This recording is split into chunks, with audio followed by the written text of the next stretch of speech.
आइए मॉक 5 प्रश्न पत्र 2 के विश्लेषण में आपका स्वागत है। शुरू करते हैं मॉक 5। अब तक तो आपको समझ आ गया होगा कि कौन से एरिया आपके स्ट्रांग है, कौन से एरिया आपके वीक है, किस क्षेत्र में आपको और अच्छा करना है। आगे कुछ क्षेत्र में ऐसा होगा जहां पे अब आपकी स्थिति अच्छी हो गई होगी। 120-30 नंबर कम से कम आ ही रहे होंगे, 130-40 से ऊपर जाना है। और खैर इस बार जैसा कि अभी विज्ञप्ति भी आ गई है, उस हिसाब से शायद ज़्यादा चेंजेस नहीं होंगे सिविल सर्विसेज में, और बाकी कुछ दिनों में वैसे ही पता चल जाएगा। खैर अब शुरू करते हैं मॉक 5 का विश्लेषण। शुरुआत है परिच्छेदों से। पहला परिच्छेद सौर ऊर्जा के बारे में है। पढ़िए इसको ध्यान से और उसके बाद आइए हम लोग प्रश्न पे ध्यान देते हैं। प्रथम अनुच्छेद में पीक समय का शब्द का क्या अर्थ है। वैसे भी पीक समय थोड़ा अपने आप भी आदमी जान सकता है कि थोड़ा सा अगर पढ़ता हो इधर उधर अगर कई लेख, तो इस बारे में पीक समय के बारे में वैसे ही पता होगा। और साथ ही साथ शुरू करें। यहाँ पहला पैराग्राफ देखें। ऊर्जा के सभी स्रोतों में से सौर ऊर्जा सबसे सुरक्षित है क्योंकि भारत में यह प्रचुर मात्रा में उपलब्ध है। बिजली की बढ़ती कमी के साथ साथ बिजली का बेस लोड मूल्य 7 रुपए प्रति यूनिट और पीक समय के दौरान 8.5 रुपए पहुंच गया। तो यहाँ पीक समय क्या हुआ, कम। हमको सामान्यता पता होगा। क्या यह वर्षा का वह समय जब सौर ऊर्जा और कदाचित उत्पादन हो पाता है? ऐसा बिल्कुल नहीं, ना कहीं दिया हुआ है, ना हमें वैसे पता है। भारत में ग्रीष्म ऋतु बिल्कुल नहीं। वह समय जब लोगों को केवल सौर ऊर्जा के गैर अक्षय स्रोतों पर निर्भर कर रहना पड़ता है वो, या फिर इन उपरोक्त में से कोई नहीं। अब जैसे कि 3 गलत है तो यही उपरोक्त में से कोई नहीं हुआ, लेकिन असली में है क्या, या लेकिन जो पीक समय का अर्थ वह है कि जब बिजली की मांग सबसे अधिक होती है। तो ये बिजली की मांग, जिसको पीक लोड, पीक टाइम जो बोला जाता है, उस समय पीक लोड होती है। तो इसलिए डी ऑप्शन सही है। उपरोक्त परिच्छेद के अनुसार संदर्भ में निम्नलिखित कथनों पर विचार करें। सौर ऊर्जा में मॉड्यूलर होने की उपयुक्तता है तथा इसमें ऋण लेना आसान है और इसे बहुत से गरीब लोगों के लिए ईश्वरीय वरदान बनाता है। सौर ऊर्जा में मॉड्यूलर होने की उपयुक्तता है, इस बारे में परिच्छेद कहता तो है, लेकिन इसमें ऋण लेना आसान है, इस बारे में कोई वर्णन नहीं है, इसलिए संदर्भ से बाहर है। इसलिए अपने आप यह कथन गलत हो जाता है। नई इमारतें जिनमें पूर्ण रूप से सौर ऊर्जा का उपयोग नहीं किया तो उन्हें पानी का कनेक्शन नहीं दिया जाना चाहिए। अगर इस बारे में देखें तो क्या ऐसा सच में हो रहा है? यह केवल एक सुझाव दिया गया है, लेकिन ऐसा हुआ नहीं है।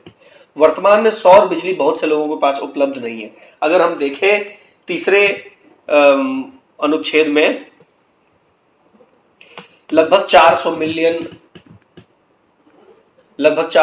लोगों के पास बिजली तक पहुंच नहीं है तथा अन्य 400 मिलियन के पास सीमित पहुंच है। तो यानी कि बहुत लोगों के पास इस समय सौर बिजली उपलब्ध नहीं है। तो यानी कि तीसरा कथन सही होता है, जिससे हमारे पास एक बार और डी ऑप्शन केवल 3 सही हो जाता है। इस अनुच्छेद में लेखक का लहजा कैसा है। अब लहजे के लिए हमें देखना चाहिए कि व्यंग्यपूर्ण मतलब क्या वो व्यंग मार रहे हैं, ऐसा नहीं है। उन्होंने बहाने बनाए हैं, ऐसा नहीं है। खेदपूर्ण, क्या उन्होंने इस पे कोई बहुत बड़ा खेद व्यक्त किया है, ऐसा भी नहीं है। और क्या इन्होंने कोई दिशा निर्देश दिए हुए हैं, ऐसा नहीं है। तो ना ये शिक्षाप्रद हुआ क्योंकि दिशा निर्देश नहीं है, खेद नहीं व्यक्त किया है, खेदपूर्ण नहीं हुआ, व्यंग्यपूर्ण नहीं हुआ। ये एक वर्णनात्मक है, यह सौर ऊर्जा को लेके एक वर्णन है हमारे देश में। निम्नलिखित में से कौन भारत में और सौर ऊर्जा कंपनियों के विकास में रुकावट डालता है। देखा जाए सरकार उनकी आवश्यकताओं के प्रति असंवेदनशील है। अगर देखा जाए तो सरकार ने उनकी कई चीजों में दिक्कत है, लेकिन असंवेदनशील है इस बारे में परिच्छेद कहीं नहीं कहता है। और जैसा कि मैं फिर से कहूं कि हमेशा परिच्छेद के अनुसार ही करना होता है, जो उसमें दी गई है चीज वो सत्य है। तो यहाँ संवेदनशीलता और असंवेदनशीलता के बारे में कुछ नहीं कहा गया है, इसलिए नहीं कह सकते। सौर उपकरण महंगे होते हैं। खैर सौर उपकरण महंगे होते हैं इस बारे में नहीं कहा गया है, क्योंकि सस्ते भी उन्होंने दिखाया कि वो जो कई निर्यात किए जाते हैं वे सस्ते भी हैं। तो इसलिए हाँ, उनपे व्यय उनको वहन करना थोड़ी दिक्कत है, लेकिन सौर उपकरण महंगे होते हैं यह नहीं सीधे कहा जा सकता। सौर बिजली कंपनियों के लिए वित्तीयन की कमी है। अगर देखा जाए तो सौर ऊर्जा के निर्माताओं के लिए सबसे बड़ी बाधा वित्तीयन की कमी है। तो अगर देखा जाए यह सीधा सीधा लाइन दी हुई है, इस वजह से तीसरा ऑप्शन अपने आप, तीसरा विकल्प सही हो जाता है। उपरोक्त सभी इसी के साथ साथ गलत हो जाता है क्योंकि ए और बी गलत है। सौर उपकरणों के संदर्भ में निम्नलिखित कथनों पर चर्चा। सौर उपकरण, सरकार सौर उपकरणों के सस्ते आयात की अनुमति देती है। खैर अगर हम अंतिम अनुच्छेद पढ़ें तो उसमें हमें साफ साफ दिया हुआ है अंतिम अनुच्छेद में, जैसा सीधे कहा गया सस्ते आयात के कारण। दूसरा हमारे पास यहाँ पे सामाजिक बदलाव पे हम एक नया परिच्छेद, देखिए अच्छा परिच्छेद है, और हमारे यहाँ सामाजिक बदलाव वैसे हमने देखे हैं इस 20वीं शताब्दी में जितने ज़्यादा हुए हैं, जितनी क्रांतियाँ आई हैं उसमें अलग ही स्तर है। आगे पढ़ते हैं। इसमें सामाजिक विज्ञान साहित्य के अनुसार सामाजिक रूपांतरण का तात्पर्य क्या है। अगर देखा जाए तो सामाजिक रूपांतरण का यहाँ तात्पर्य क्या है, यहाँ सीधे सीधे सामाजिक परिवर्तन से है। विकास के पाश्चात्य मॉडल की आलोचना नहीं की गई है, एक थोड़े स्तर पर तुलनात्मक जरूर है लेकिन आलोचनात्मक नहीं है, उसको आलोचना नहीं की गई है। विभिन्न राष्ट्रों में एक समान रूपांतरण, ऐसा भी नहीं वर्णन है तो संदर्भ से बाहर है, तो केवल एक ही यहाँ पे सही उत्तर खड़ा होता है। इतिहास में 20वीं शताब्दी में ही सर्वाधिक सामाजिक परिवर्तन क्यों हुए हैं। अगर यह देखा जाए वर्तमान समय में विकास की अवधारणा के पुरातन मत प्रासंगिक नहीं रह गए हैं। तो अगर देखा जाए तो ये कहीं पे दिया गया है सामाजिक परिवर्तन क्यों हुए हैं, इस बारे में कहीं उल्लेख ही नहीं है पूरे परिच्छेद में। पूरा दूसरा अनुच्छेद जो एकमात्र अनुच्छेद है इसमें देखें तो कहीं इस बारे में है ही नहीं। तो फिर भी अगर देखा जाए क्या इनसे कोई मेल खाता है। वर्तमान समय में विकास की अवधारणा के पुरातन मत प्रासंगिक नहीं रह गए, इस बारे में कुछ उल्लेख नहीं है, अपने आप गलत खड़ा हो जाता है ये। साथ ही सामाजिक रूपांतरण के पाश्चात्य मॉडल का अनुसार सभी राष्ट्रों द्वारा नहीं किया जा सकता। ये बात भले आप जानिए कि सही है या सही हो सकती है, लेकिन क्या परिच्छेद में है, नहीं है, तो इसलिए साफ तौर पे गलत। तो ना ही 1 और ना ही 2। परिच्छेद के संदर्भ में निम्नलिखित कथनों पर विचार कीजिए। हमारे पास 3 नए कथन। कुछ शोधकर्ता सामाजिक रूपांतरण को वैश्विक परिवर्तन के दुष्प्रभावों के खिलाफ सुरक्षा नहीं मानते। क्या ऐसा है? अगर हम देखें तो सीधे कहता है कुछ शोधकर्ता सामाजिक रूपांतरण अध्ययनों को शोध के एक विषय के रूप में लेते हैं जो वैश्विक परिवर्तनों के नकारात्मक परिणामों से स्थानिक तथा राष्ट्रीय समुदायों की सुरक्षा के लिए सामाजिक तथा राजनीतिक प्रयास सकारात्मक रूप से कर पाए। तो यहां से सामाजिक रूपांतरण को वैश्विक परिवर्तन के दुष्प्रभावों के खिलाफ सुरक्षा नहीं माना जाता, इस बारे में हम ये नहीं कह सकते कुछ शोधकर्ता इस तरह से कहते हैं, बल्कि दूसरी बात सही है, इसकी उल्टी बात सही है, लेकिन ये बात सही है कि नहीं कहा जा सकता। दूसरा कथन, सामाजिक रूपांतरण की अवधारणा सभी राष्ट्रों को पाश्चात्य मॉडल के अनुसरण का सुझाव नहीं देती। बिल्कुल सही है, जैसा कि सीधे आप पढ़ सकते हैं कि सामाजिक रूपांतरण की अवधारणा पाश्चात्य मॉडल को अन्य राष्ट्रों द्वारा अनुसरण हेतु एकमात्र मॉडल नहीं बनाती। सीधा सीधा यह पंक्ति दी गई हुई है, ये दी हमारे पास, सामाजिक रूपांतरण की अवधारणा पाश्चात्य मॉडल को अन्य राष्ट्रों द्वारा अनुसरण हेतु एकमात्र मॉडल नहीं बनाती।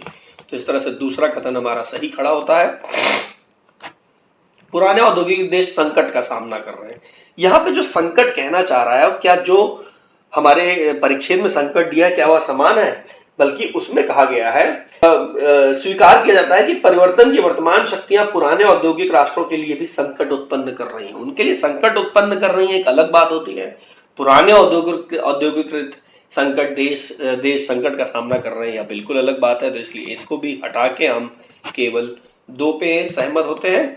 तो यहाँ पे दूसरा कथन बिल्कुल। आइए प्रश्न संख्या 9 पे, परिच्छेदों के बाद निम्नलिखित 3 कथनों पर विचार करें। कार्यक्रम में केवल लखपतियों को ही आमंत्रित किया गया है। कार्यक्रम में आए कुछ अतिथि सुंदर हैं।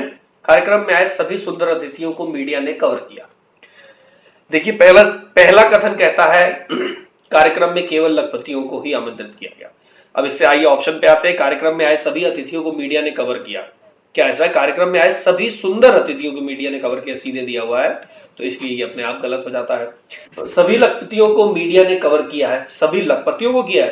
कार्यक्रम में केवल लखपतियों को ही आमंत्रित किया गया। कार्यक्रम में आए कुछ अतिथि सुंदर हैं, तो यानी कि सारे ही लखपति हैं, उसमें कुछ सुंदर है। तो क्या सभी लखपतियों को मीडिया ने कवर किया? ऐसा नहीं।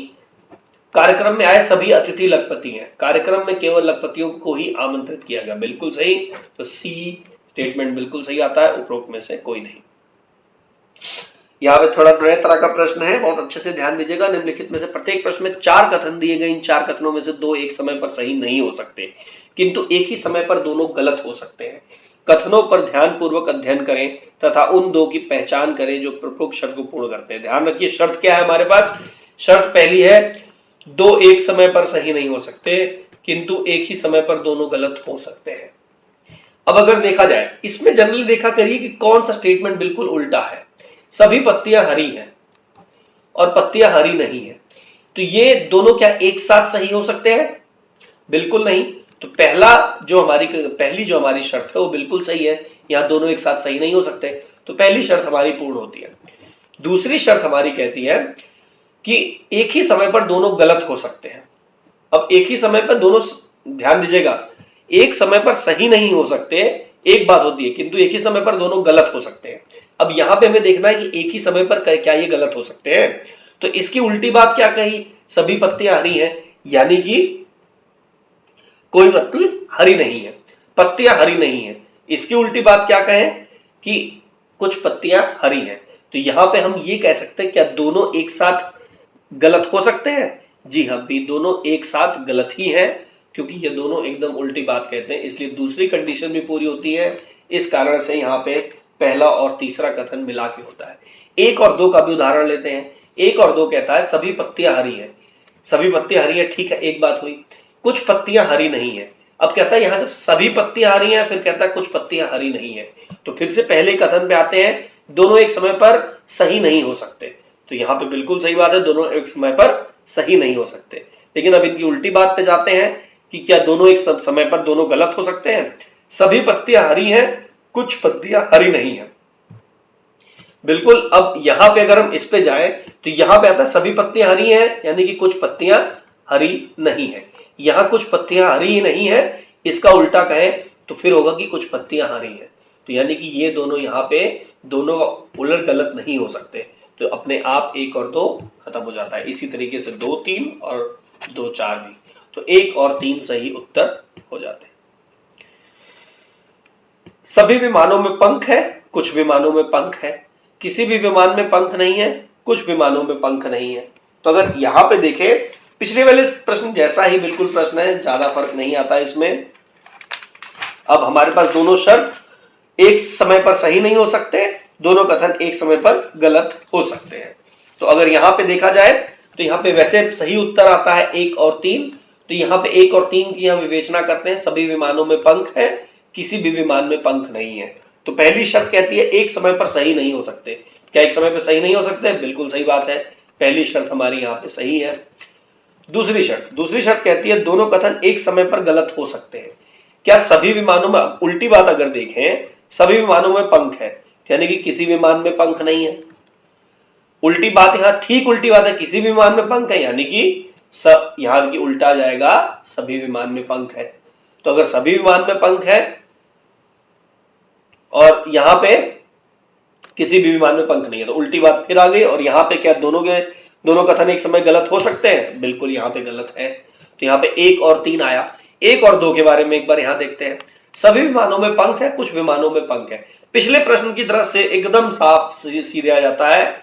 तो पहले अगर हम देखें, क्या दोनों कथन एक समय पर सही नहीं हो सकते? सभी विमानों में पंख है, फिर कहता है कुछ विमानों में पंख है। तो हाँ, ये दोनों एक साथ यहीं पे ही सही हो जा रहे हैं, तो अपने आप ही गलत हो गए। यहाँ पे पहली वाली हमारी जो शर्त है वो पूरी नहीं हो रही है, वो सही हो जा रही है।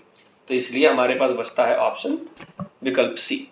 नीचे दिया गया चित्र एक शहर के रेखा चित्र को दर्शाता है, जहां सभी सड़कें एक दूसरे के समकोण पर हैं। यदि व्यक्ति ए से बी पर जाना चाहता है तो उसके द्वारा लिए जाने से लघुत्तम मार्गों की संख्या। तो अगर देखा जाए तो हमारे पास ऑप्शन कितने हैं?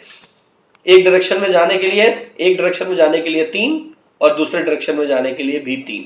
तो कुल हमारे पास 6 फैक्टोरियल तरीके ऐसे हुए, और हर डायरेक्शन से 3-3।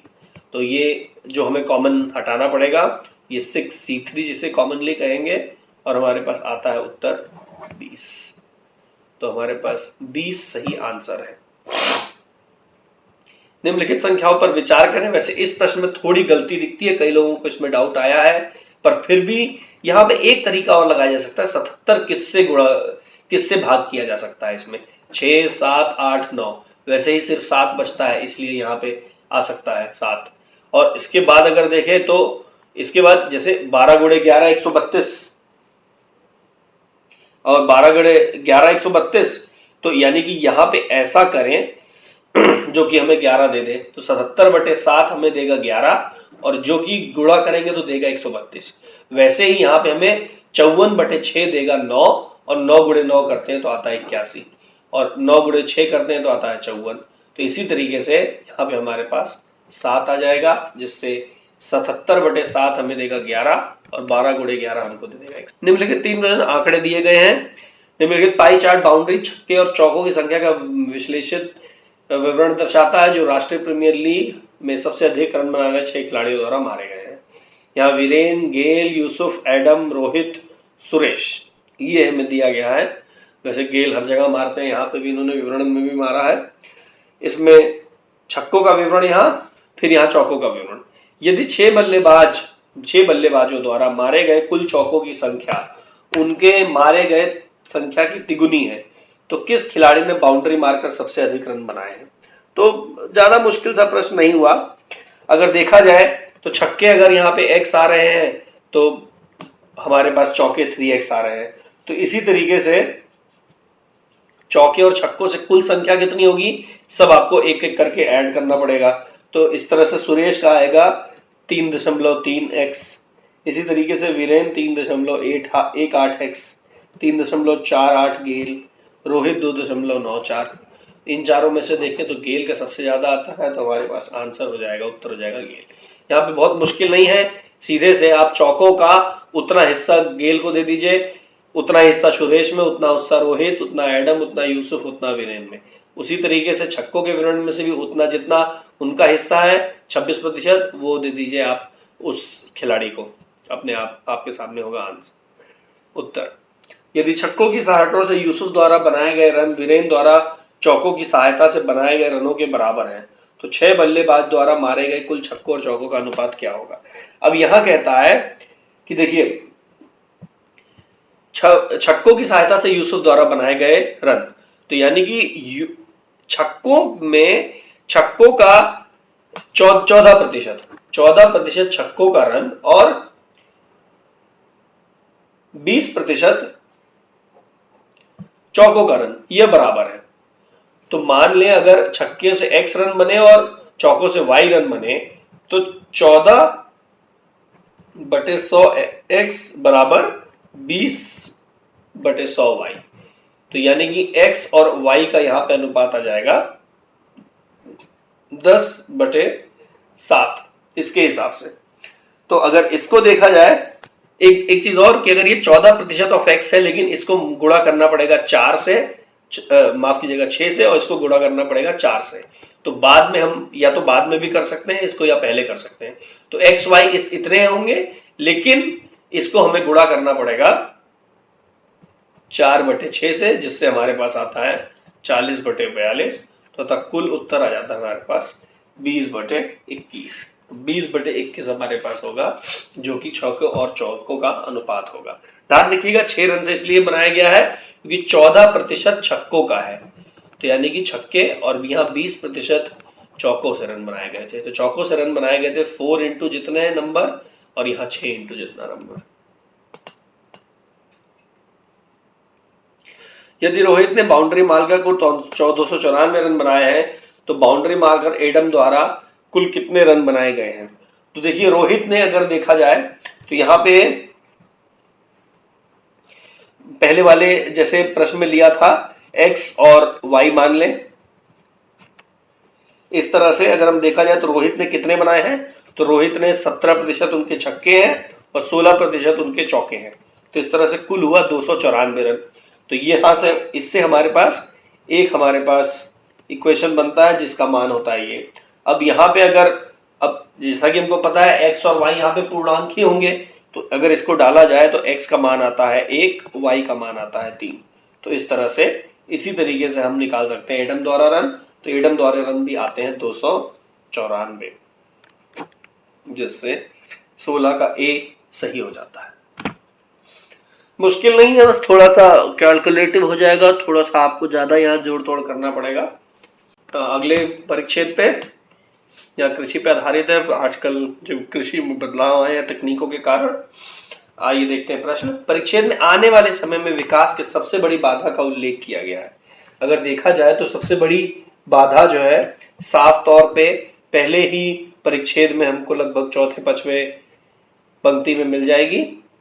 विकास के लिए जो आने वाले समय में सबसे बड़ी बाधा साबित हो रहा है, इस साफ तौर पे ये पंक्ति दी गई है जिसकी शुरुआत है, लेकिन इसके साथ ही किसानों को कृषि आधारित उपकरणों के रखरखाव और प्रसार सेवाओं की प्राप्ति में अत्यधिक कठिनाई का सामना पड़ रहा है और जो आने वाले समय में सबसे बड़ी बाधा साबित हो रहा है। तो वे कौन सी हैं? यहाँ पे अगर इसके अनुसार देखा जाए तो प्रसार सेवा का अभाव और कृषि संबंधी उपकरणों के रखरखाव दोनों, तो इस तरह से सी विकल्प सही बैठता है। परिच्छेद के अनुसार कृषि के आधुनिकीकरण में कौन शामिल नहीं है? कृषि के आधुनिकीकरण में हमें शुरुआत में दिया गया है कि उसमें क्या क्या है, तो जिसमें अगर देखा जाए तो बेहतर कृषि प्रणालियां, इस बारे में साफ तौर पर कहा गया है। कारोबार के बेहतर अवसर, यह भी है। कीटनाशकों का अधिक प्रयोग, यह नहीं है। तो इस हिसाब से कौन सा शामिल नहीं है? हमारा केवल तीसरा है जो शामिल नहीं है। आसान परिच्छेद है, ज्यादा आपको दिमाग नहीं लगाना पड़ेगा, सीधे सीधे आपको परिच्छेद से, अनुच्छेदों से ही उत्तर प्राप्त हो जाएगा। परिच्छेद के संदर्भ में निम्नलिखित कथनों पर विचार करें। कृषि के आधुनिकीकरण के कारण रोजगार के अवसरों में वृद्धि हो सकती है। क्या ऐसा है? बिल्कुल ऐसा, वृद्धि हो भी रही है और आगे भी जैसा कि दिया गया है उसमें और वृद्धि हो सकती है। भारत में आधुनिक कृषि ने कृषकों को अधिक लाभ पहुंचाया है, साफ तौर पर दिया गया है। इसलिए खैर दोनों बहुत आसान थे, यहाँ पे कूट, तो इस हिसाब से हमारे पास सी ऑप्शन, सी विकल्प सही बैठता है। इसके बारे में बाकी और कई जो है उदाहरण भी दिए गए हैं। 1500 प्रशिक्षित प्रसार कर्मियों और इस तरह और दिया गया है। शुरू में ही देखिए कहा गया है जिससे बेहतर लाभ प्राप्त हो रहे हैं, तो इस कारण से दोनों अपने आप सही बैठते हैं। दूसरा, शिक्षा का उद्देश्य। शिक्षा का उद्देश्य पे हमारे पास एक परिच्छेद के अनुसार शिक्षा का उद्देश्य क्या है? अपने व्यक्तित्व की पहचान एक मनुष्य के रूप में करना। बिल्कुल, अगर देखा जाए तो परिच्छेद में साफ वर्णन किया गया है कि शिक्षा का उद्देश्य है स्वयं को पूर्ण व्यक्ति अर्थात मनुष्य के रूप में पहचानना। तो यह पहली पंक्ति बिल्कुल सही बैठती है। अपने जन्म तथा सामाजिक स्तर में संतुलित संबंध रखना। तो अगर देखा जाए संतुलित संबंध किस चीज में कहा गया है? आगे कहा जाता है कि समाज के विभिन्न वर्गों के बीच एक संतुलित संबंध बनाए रखने, अपने जन्म और सामाजिक स्तर पे नहीं, जबकि सामाजिक विभिन्न वर्गों को। तो दूसरा कथन गलत होता है, पहला कथन सही। परिच्छेद के अनुसार धनी और निर्धन में अंतर का क्या कारण है?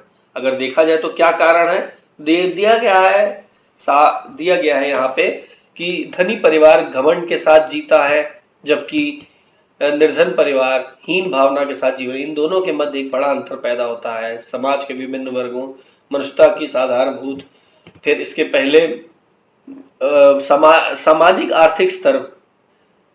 आर्थिक स्तर पर उसकी जाति, वंश, धर्म का कोई प्रभाव नहीं पड़ता। वर्तमान सामाजिक हालात संरचना को जन्म देते हैं जिसमें धनी परिवार। तो अगर यहाँ पे धनी और निर्धन वाले परिवार से आ रहा है तो इस हिसाब से हम क्या कह सकते हैं? परिवार की स्थिति या धर्म के बीच संबंध, ऐसा नहीं। धनी बेहतर शिक्षा वहन करने में समर्थ होता है, ऐसा नहीं। पैतृक धन न पारिवारिक धन दौलत पर आधारित सामाजिक असमानता, यहाँ पे आ जाता है। सीधे कहता है धनी और निर्धन की हीन भावना, तो यहाँ पे उस धन दौलत पर आधारित सामाजिक असमानता के कारण उत्पन्न हो जाता है उनके बीच का अंतर। और यह तीन कहीं से परिच्छेद में नहीं सुमेलित होते हैं। परिच्छेद के अनुसार संपूर्ण व्यक्ति कौन है? जो स्वयं को एक पहेली का भाग समझता है, जो सामाजिक आर्थिक अंतरों से परे है। अगर देखा जाए तो सीधे उस व्यक्ति के बारे में दिया गया है कि उसके लिए सर्वाधिक महत्वपूर्ण वास्तव में उसका यह दृढ़ विश्वास होता है कि वह सबसे पहले एक व्यक्ति है जिस पर उसे सामाजिक आर्थिक स्तर, उनकी जाति, वंश तथा धर्म का कोई प्रभाव नहीं पड़ता। तो इस तरह से जो स्वयं को एक पहेली का भाग समझता है, नहीं कुछ कहा गया, जो आर्थिक सामाजिक अंतरों से परे है। तो इस तरह से दूसरा केवल सही। यहाँ पे है नीचे दिए गए कुल आयात की संख्या। देखिए इनमें कोई फिक्स तरीका नहीं है कि किस तरह आयात निकाले जा सकते हैं, लेकिन एक एक करके कम किए जा सकते हैं। पहले एक वाले गिन ले, 1 2 3 4 5 6 7 8 9 10 11। तो हमारे पास एक आयात 11 है।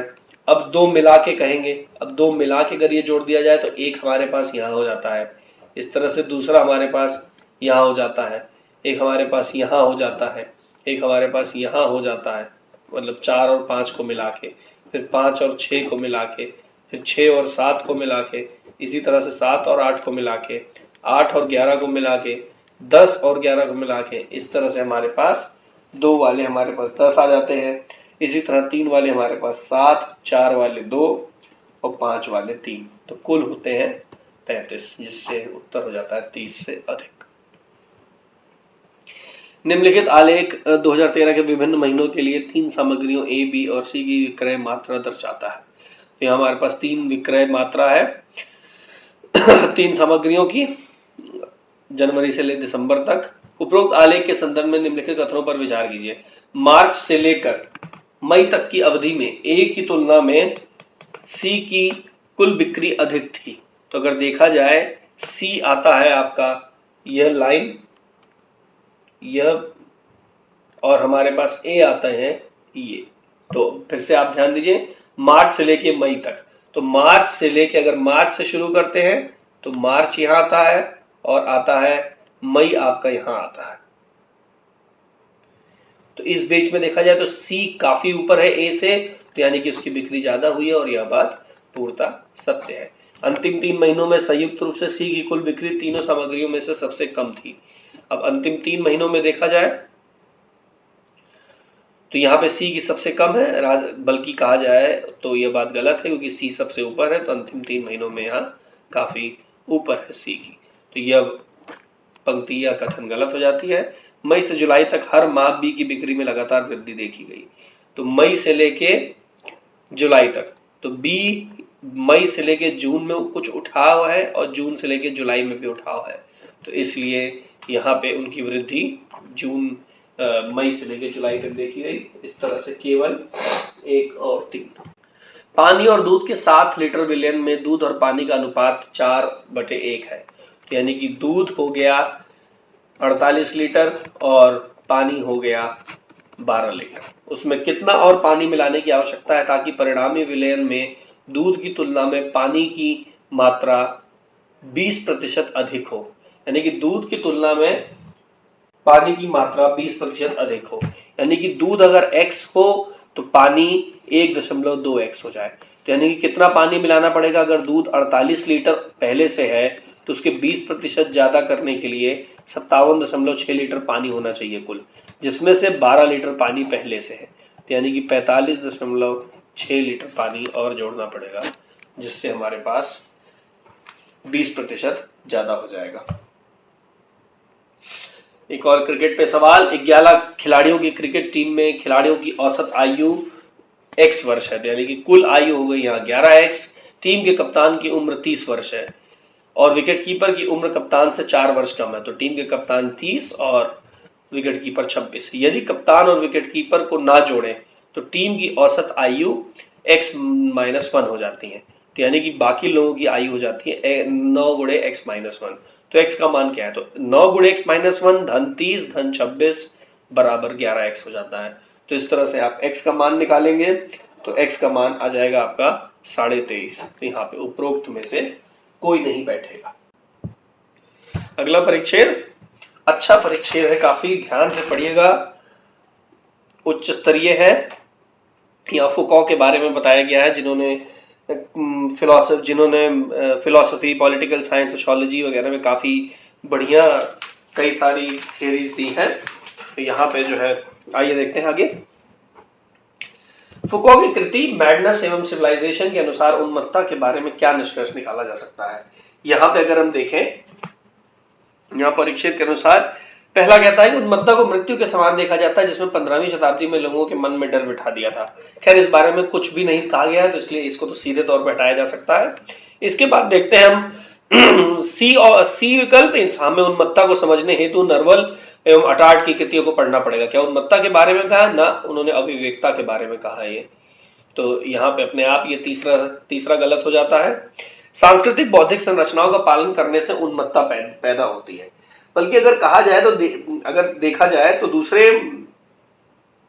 परिच्छेद में कहा विभिन्न सांस्कृतिक, बौद्धिक तथा आर्थिक संरचनाएं यह निर्धारित करती है एक समाज में उन्मत्तता को किस प्रकार समझा व अनुभव किया जा सकता है। क्या वह उन्हें पैदा करती हैं? इस हेतु हम इस बारे में उल्लेख नहीं है। उन्मत्तता समाज के अनुसार बदल सकती है, बिल्कुल सही।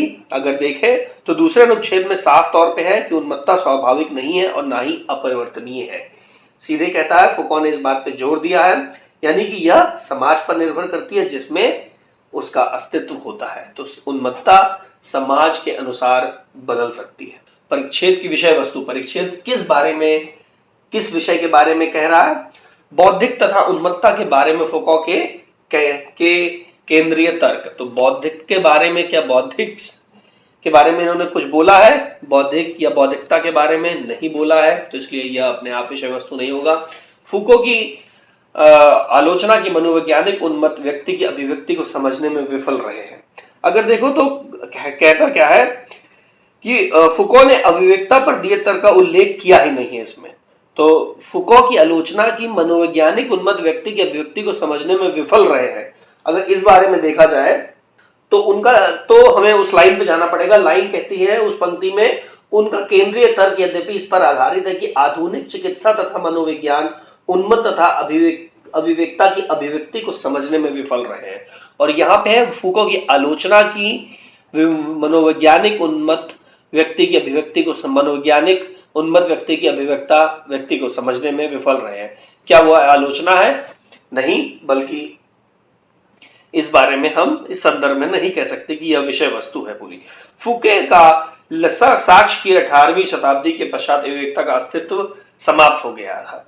ये फिर से वही पॉइंट, क्या ये विषय वस्तु है? इस बारे में कहा गया है लेकिन यह विषय वस्तु नहीं है।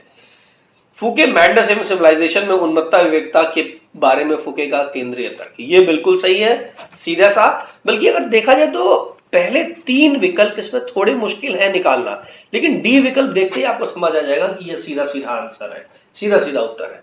तो इसलिए एक बार ध्यान दिया करिए कि विवेचना करने से पहले एक बार जरा सारे विकल्पों को पढ़ लिए जाए, अपने आप डी विकल्प सीधा सही आपको सीधा उत्तर दे देता है इस बारे में। निम्नलिखित निष्कर्षों पर, अगला प्रश्न 29, इन निष्कर्षों पर विचार कीजिए। उन्मत्तता एक मानसिक तथा नैतिक रोग था। क्या उन्मत्तता एक नैतिकता के बारे में कहीं दिया हुआ? इस बारे में कोई वर्णन ही नहीं है, तो सीधे से अपने आप ही इसको हटाया जा सकता है। दूसरा कथन, फुके उन्मत्तता को समाज की संस्कृति के अंतर्गत परिभाषित करता है।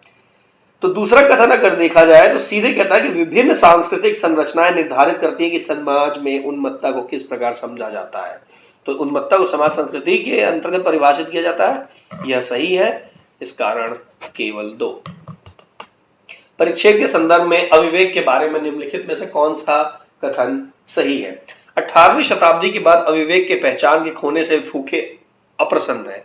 अगर हम पहले परिच्छेद में देखें अंतिम पंक्ति उसकी, तो कहती है अविवेकता को कुछ कारणोंवश 18वीं शताब्दी के बाद विलुप्त हो गई थी। इस परिस्थिति का फुके द्वारा अफसोस किया गया, तो यानी कि वह उससे अप्रसन्न है, बिल्कुल सही। अविवेकता को के कारण के अभाव के रूप में परिभाषित किया जाता है। क्या अविवेकता को कारण के अभाव के रूप में परिभाषित किया जाता है? तो सीधे से परिच्छेद अविवेकता को इस प्रकार परिभाषित करता ही नहीं है, कहीं इस तरह से संदर्भ में आ ही नहीं रहा है, तो इसलिए अपने आप गलत। अविवेकता को समझना असंभव है। क्या अविवेकता को समझना असंभव है? जबकि इस बारे में नहीं, बल्कि फुको ने कहा है कि मनोविज्ञान आधुनिक चिकित्सा मनोविज्ञान उन्मत्त अभिव्यक्ता की अभिव्यक्ति को समझने में विफल रहा है। फुके के अनुसार ना तो चिकित्सा ना ही मनोविश्लेषण अभिव्यक्ता को समझने का प्रयास करते हैं। तो समझना असंभव है, यह बात कहना गलत होगा, वे प्रयास नहीं करते हैं, इस बारे में फुके ने कहा है, तो इसलिए केवल 1 सही होता है यहाँ पे। ये परिच्छेद अच्छा परिच्छेद है, ध्यान से पढ़ें।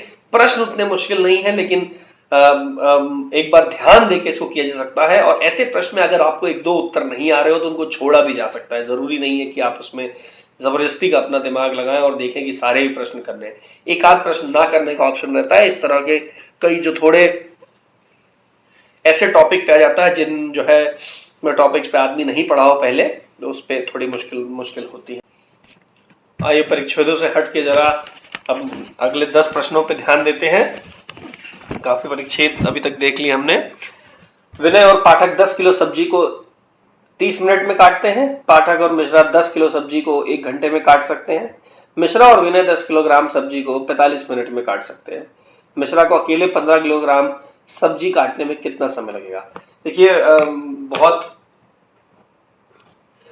पहले भी कई इस तरह के सवाल आ जाते हैं। तो विनय और पाठक की अगर हम मान लें इनकी इस गति से काटते हैं तो यानी कि वे 1/30 ले रहे हैं। इसी तरीके से 1/y प्लस 1/z 1/45 है और 1/60 है और इसी तरह से 1/x प्लस 1/z 1/45 है। तो इनको मिला के आप x y z के लिए इन तीनों को सॉल्व करें, तीनों को निकाला जाए तो हमारे पास जो आ जाता है वो इक्वेशन बताता है z बराबर 360। तो मिश्रा को यानी कि 360 मिनट लगता है इस कार्य को पूरा करने में। तो अगर 360 मिनट लगते हैं इस कार्य को पूरा करने में तो 15 किलो सब्जी काटने में लगेंगे 360 गुणे 15/10।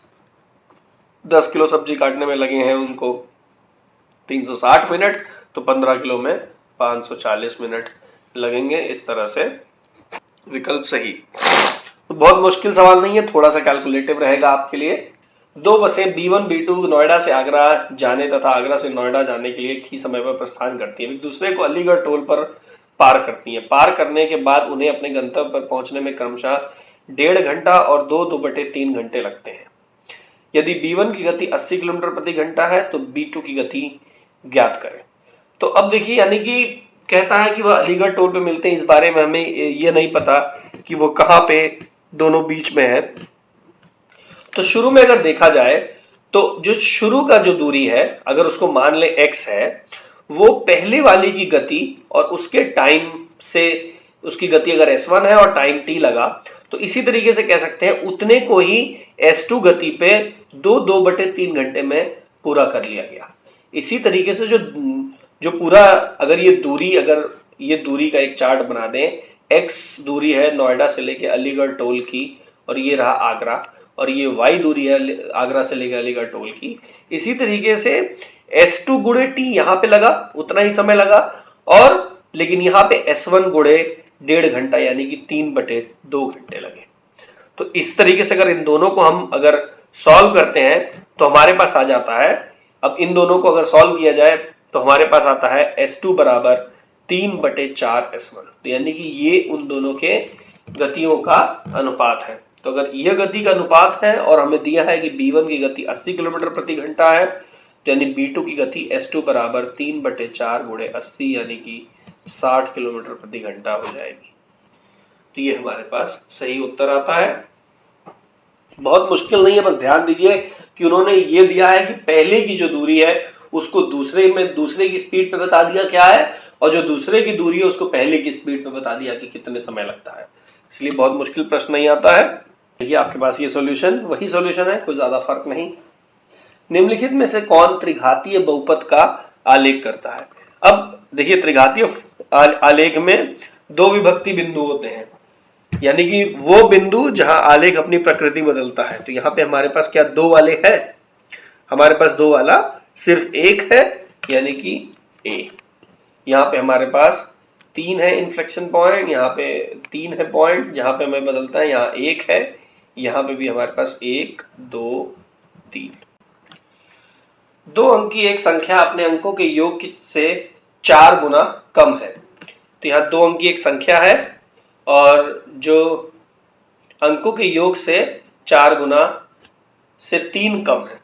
तो यानी कि यहाँ हमारे पास एक केस है। तो अगर मान ले x y है वो संख्या, तो यानी कि यहाँ प्रश्न कहता है कि 10x प्लस y दोनों के योग के 4 गुना से 3 कम है। तो इस तरह से हमारे पास ये हुआ, जिससे हमारे पास इक्वेशन बनता है 6x माइनस 3y बराबर -3। इसके बाद कहता है यदि संख्या उसके अंकों के बीच कुल अंतर के 9 गुना से 4 अधिक है तो संख्या का ज्ञात करें।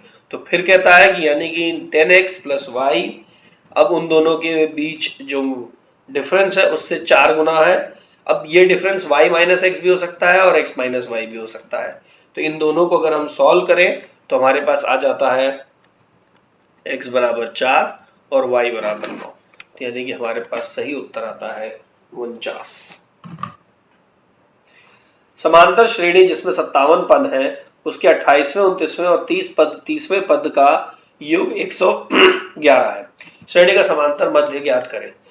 तो अब देखिए यहाँ पे आखिर क्या कहना चाह रहा है, ये तीनों अगर 57 पद में सबसे बीचवा पद कौन सा होगा, सबसे मध्य में होगा 29, उसके इधर होगा 28, उसके इधर होगा 30। तो यानी कि इनका जो योग है, इन्हीं का जो औसत होगा वही श्रेणी का मध्यांतर मध्य हो जाएगा, यानी कि 37। ध्यान दीजिए यही बीच में है सबसे, इन्हीं तीनों का जो औसत आएगा वही बीच में हो जाएगा, क्योंकि ये सबसे बीच का वैसे ही अंक है, तो इसलिए यह हमारे पास हो जाता है 37। अंक 1 1 2 2 4 5 का उपयोग कर 5 अंक की कितनी संख्याएं बनाई जा सकती हैं। तो अब देखिए कि अब 5 अंक की संख्याएं पूछी गई हैं, तो यह हमारे पास कुल मिला के कितनी है। अब कौन कौन से तरीके से इस्तेमाल कर सकते हैं, 1 1 2 2 2 4 और 5 को इस्तेमाल करें तो हमारे पास ये बनता है। इसी तरीके से 1 2 2 4 और 5 को इस्तेमाल करें तो फिर यही बनता है। 1 1 2 2 4 को इस्तेमाल करें तो हमारे पास इतनी बनती हैं। 1 1 2 2 5 को इस्तेमाल करें तो हमारे पास ये बनती हैं। तो इस तरीके से, और हमारे पास और कितना हो सकता है, अब हमारे पास तीन बार 2 भी है तो इसका 3 बार प्रयोग करें तो हमारे पास ये बनता है। इसी तरीके से ये करें तो भी हमारे पास इतना बनता है। इसके बाद अगर हम 1 1 2 2 2 करें तो हमारे पास 5/2 और 3 बनता है। इसी तरीके से अगर हम 2 2 2 4 और 5 करें तो हमारे पास 5/3 बनता है। इन सब का योग करें तो हमारे पास योग आता है 250। तो हमारे पास कुल मिला के 250 संख्याएं बनाई जा सकती हैं इनका इस्तेमाल करके। ये हमारे पास पूरा डिटेल है, इन अंकों का आपको उपयोग करना पड़ेगा। ए बी और सी तीन प्राकृत संख्याएं हैं जहां ए बी से बड़ा है, बी सी से बड़ा है। यदि बी और सी का गुणनफल 713 है और ए बी का गुणनफल 1271 है तो ए बी सी का योग कितना होगा। तो यहाँ पे देखिए हिट एंड ट्रायल ही तरीका इस्तेमाल होता है। ये 713 आया, इसी तरीके से a इंटू बी 1271 आया। तो अगर हम देखें तो ये किससे दोनों डिविजिबल हो रहा है, एक ही नंबर जिससे डिविजिबल हो रहा है तो जिससे दोनों को भाग दिया जा सकता है वो आता है 31। तो अगर 31 से इसको भाग दिया जाए तो ये देता है 23 और यहाँ पे हमें मिलता है 41। तो इस कारण ये हमारे पास तीन संख्याएं हुई, तो यानी कि हमारे पास सही उत्तर आ जाएगा 95। 37वें का हुआ सी। तो आपको यहाँ निकालना क्या है, निकालना है हमें 713 और 1271 का वो कॉमन डिवीजर जो इसको दोनों को भाग देता है। एक स्कूल में 30% छात्रों की उम्र 10 वर्ष से कम है, तो 30% छात्र 10 वर्ष से कम है। 10 वर्ष की आयु वाले छात्रों की संख्या 10 वर्ष से अधिक आयु वाले छात्रों की संख्या की 5/9 है। तो 10 वर्ष के आयु वाले छात्र 10 वर्ष से अधिक आयु वालों के 5/9 है। यदि 10 वर्ष की आयु वाले छात्रों की संख्या 55 है, यह अगर 55 है तो यानी कि 10 से ज्यादा वाले की हो गई 55 गुणे 9/5, यानी कि वो आ गई हमारे पास 99। तो 99 ये हुआ, 55 ये हुआ, तो इस कारण से ये दोनों मिला के हमारे पास हो गए 154। और कहता है कि एक स्कूल में 30% छात्रों की उम्र 10 वर्ष से कम है, तो ये 70% हुआ। अब ये 70% किसका है, कुल संख्या का, तो कुल संख्या हो जाएगी 220, जिसका मान आएगा 154 गुणे 100/70 से, तो यानी कि 220 कुल संख्या हुई। 200 छात्रों ने एक परीक्षा दी जिसमें 3 प्रश्न पत्र थे, भौतिक, रसायन विज्ञान और गणित। परिणाम आने के बाद ज्ञात हुआ 120 गणित में उत्तीर्ण हुए, तो यानी कि हमारे पास 200 में से 120 है जो गणित में उत्तीर्ण हुए, भौतिकी में 90 उत्तीर्ण हुए, रसायन में 70 उत्तीर्ण हुए। भौतिकी और गणित और भौतिकी में 40। यहाँ पे हमारे पास सामने जाता है, एक वेन डायग्राम बनाना ज़्यादा सही रहेगा। यहाँ मैथ, यहाँ पे लीजिए गणित, रसायन विज्ञान, और यहाँ पे हमारे पास प्रौद्योगिकी भौतिकी। तो हमारे पास यहाँ आ गया गणित, यहाँ रसायन, और यहाँ हमारे पास भौतिकी। यहाँ कहता है 120 गणित में, रसायन में 90, 70 भौतिकी में। मान ले यहाँ x है, यहाँ y है, यहाँ z है और यहाँ a है। तो अगर इसमें से देखा जाए, आगे प्रश्न देखते हैं। कहता है गणित और भौतिकी में 40, गणित और भौतिकी में 40, तो ये 40 पहले इनमें जुड़ चुके हैं। इसके बाद कहता है भौतिकी और रसायन में 30, भौतिकी और रसायन में 30, तो यहाँ हमारे पास 30 आते हैं। और गणित में, विज्ञान और रसायन विज्ञान और गणित में 50, यहाँ वो है, ये जो 50 है जो अनुत्तीर्ण हुए। ध्यान रखिएगा ये अनुत्तीर्णों की संख्या है। इसी तरीके से फिर कहता है यदि 20 छात्र सभी तीनों विषय में अनुत्तीर्ण हुए तो तीनों विषय में उत्तीर्ण होने वाले छात्रों की संख्या कितनी होगी। तो जो 20 छात्र तीनों में नहीं है, उन तीनों को पहले इन 50 धन 40 धन 30 में से माइनस हटाना पड़ेगा, घटाना पड़ेगा, जिससे हमारे पास बचेंगे 100 छात्र। ये 100 छात्र हैं जो अनुत्तीर्ण हुए हैं। अब 120 धन 90 धन 70 में से इस 100 को हटाएंगे और इसमें वो x जोड़ेंगे जो तीनों में उत्तीर्ण हुए, वो x होगा यहाँ पे, जिसको मैंने यहाँ a लिख दिया है। तो ये बराबर होगा कुल 200, जो कि 200 संख्या है यहाँ पे। तो इस तरह से हमारे पास x का मान आ जाएगा 20। ध्यान रखिएगा ये अनुत्तीर्ण वाले हैं 50, 40 और 30, और 20 वो है जो तीनों में अनुत्तीर्ण हुए हैं। तो इस तरीके से पहले हमें वो जो 2 बार काउंट हो गए उनको हटाना भी पड़ेगा। इस तरीके से हमारे पास उत्तर आता है x बराबर 20। 2 उम्मीदवारों ने 2003 की सिविल परीक्षा प्रारंभिक परीक्षा दी। P के उत्तीर्ण होने की प्रायिकता 4.4, Q के भी उत्तीर्ण न होने की प्रायिकता है 0.3।